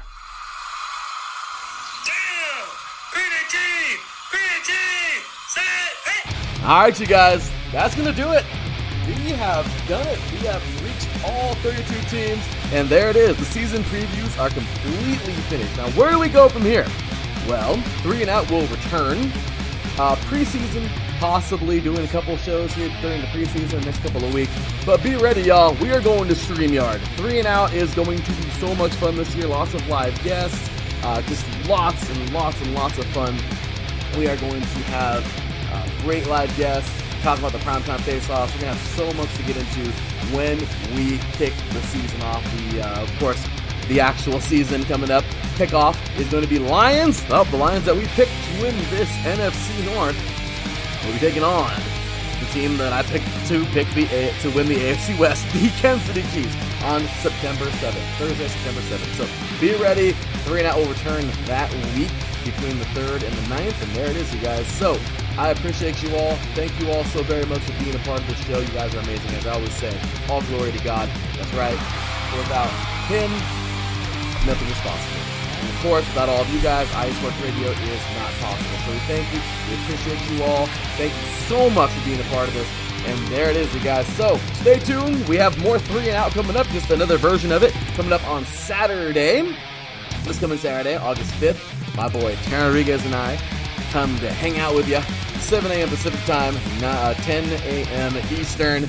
We're going to have some fun talking 3 and Out, College Edition.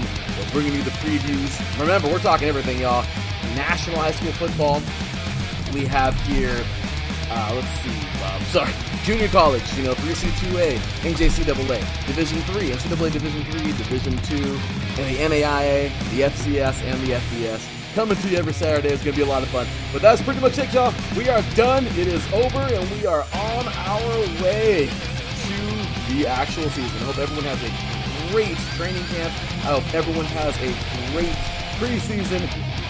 We can only hope for no injuries, even though we know it's a part of the game, but that is it. Make sure to give us a follow all over the place at IE Sports Radio, Twitter, X, TikTok, Facebook, Instagram, all that good stuff. Check out the website, IESportsRadio.com. Check out our sponsor, Planet Jerky. Order you a bag, planetjerky.net. Delicious premium brisket beef jerky.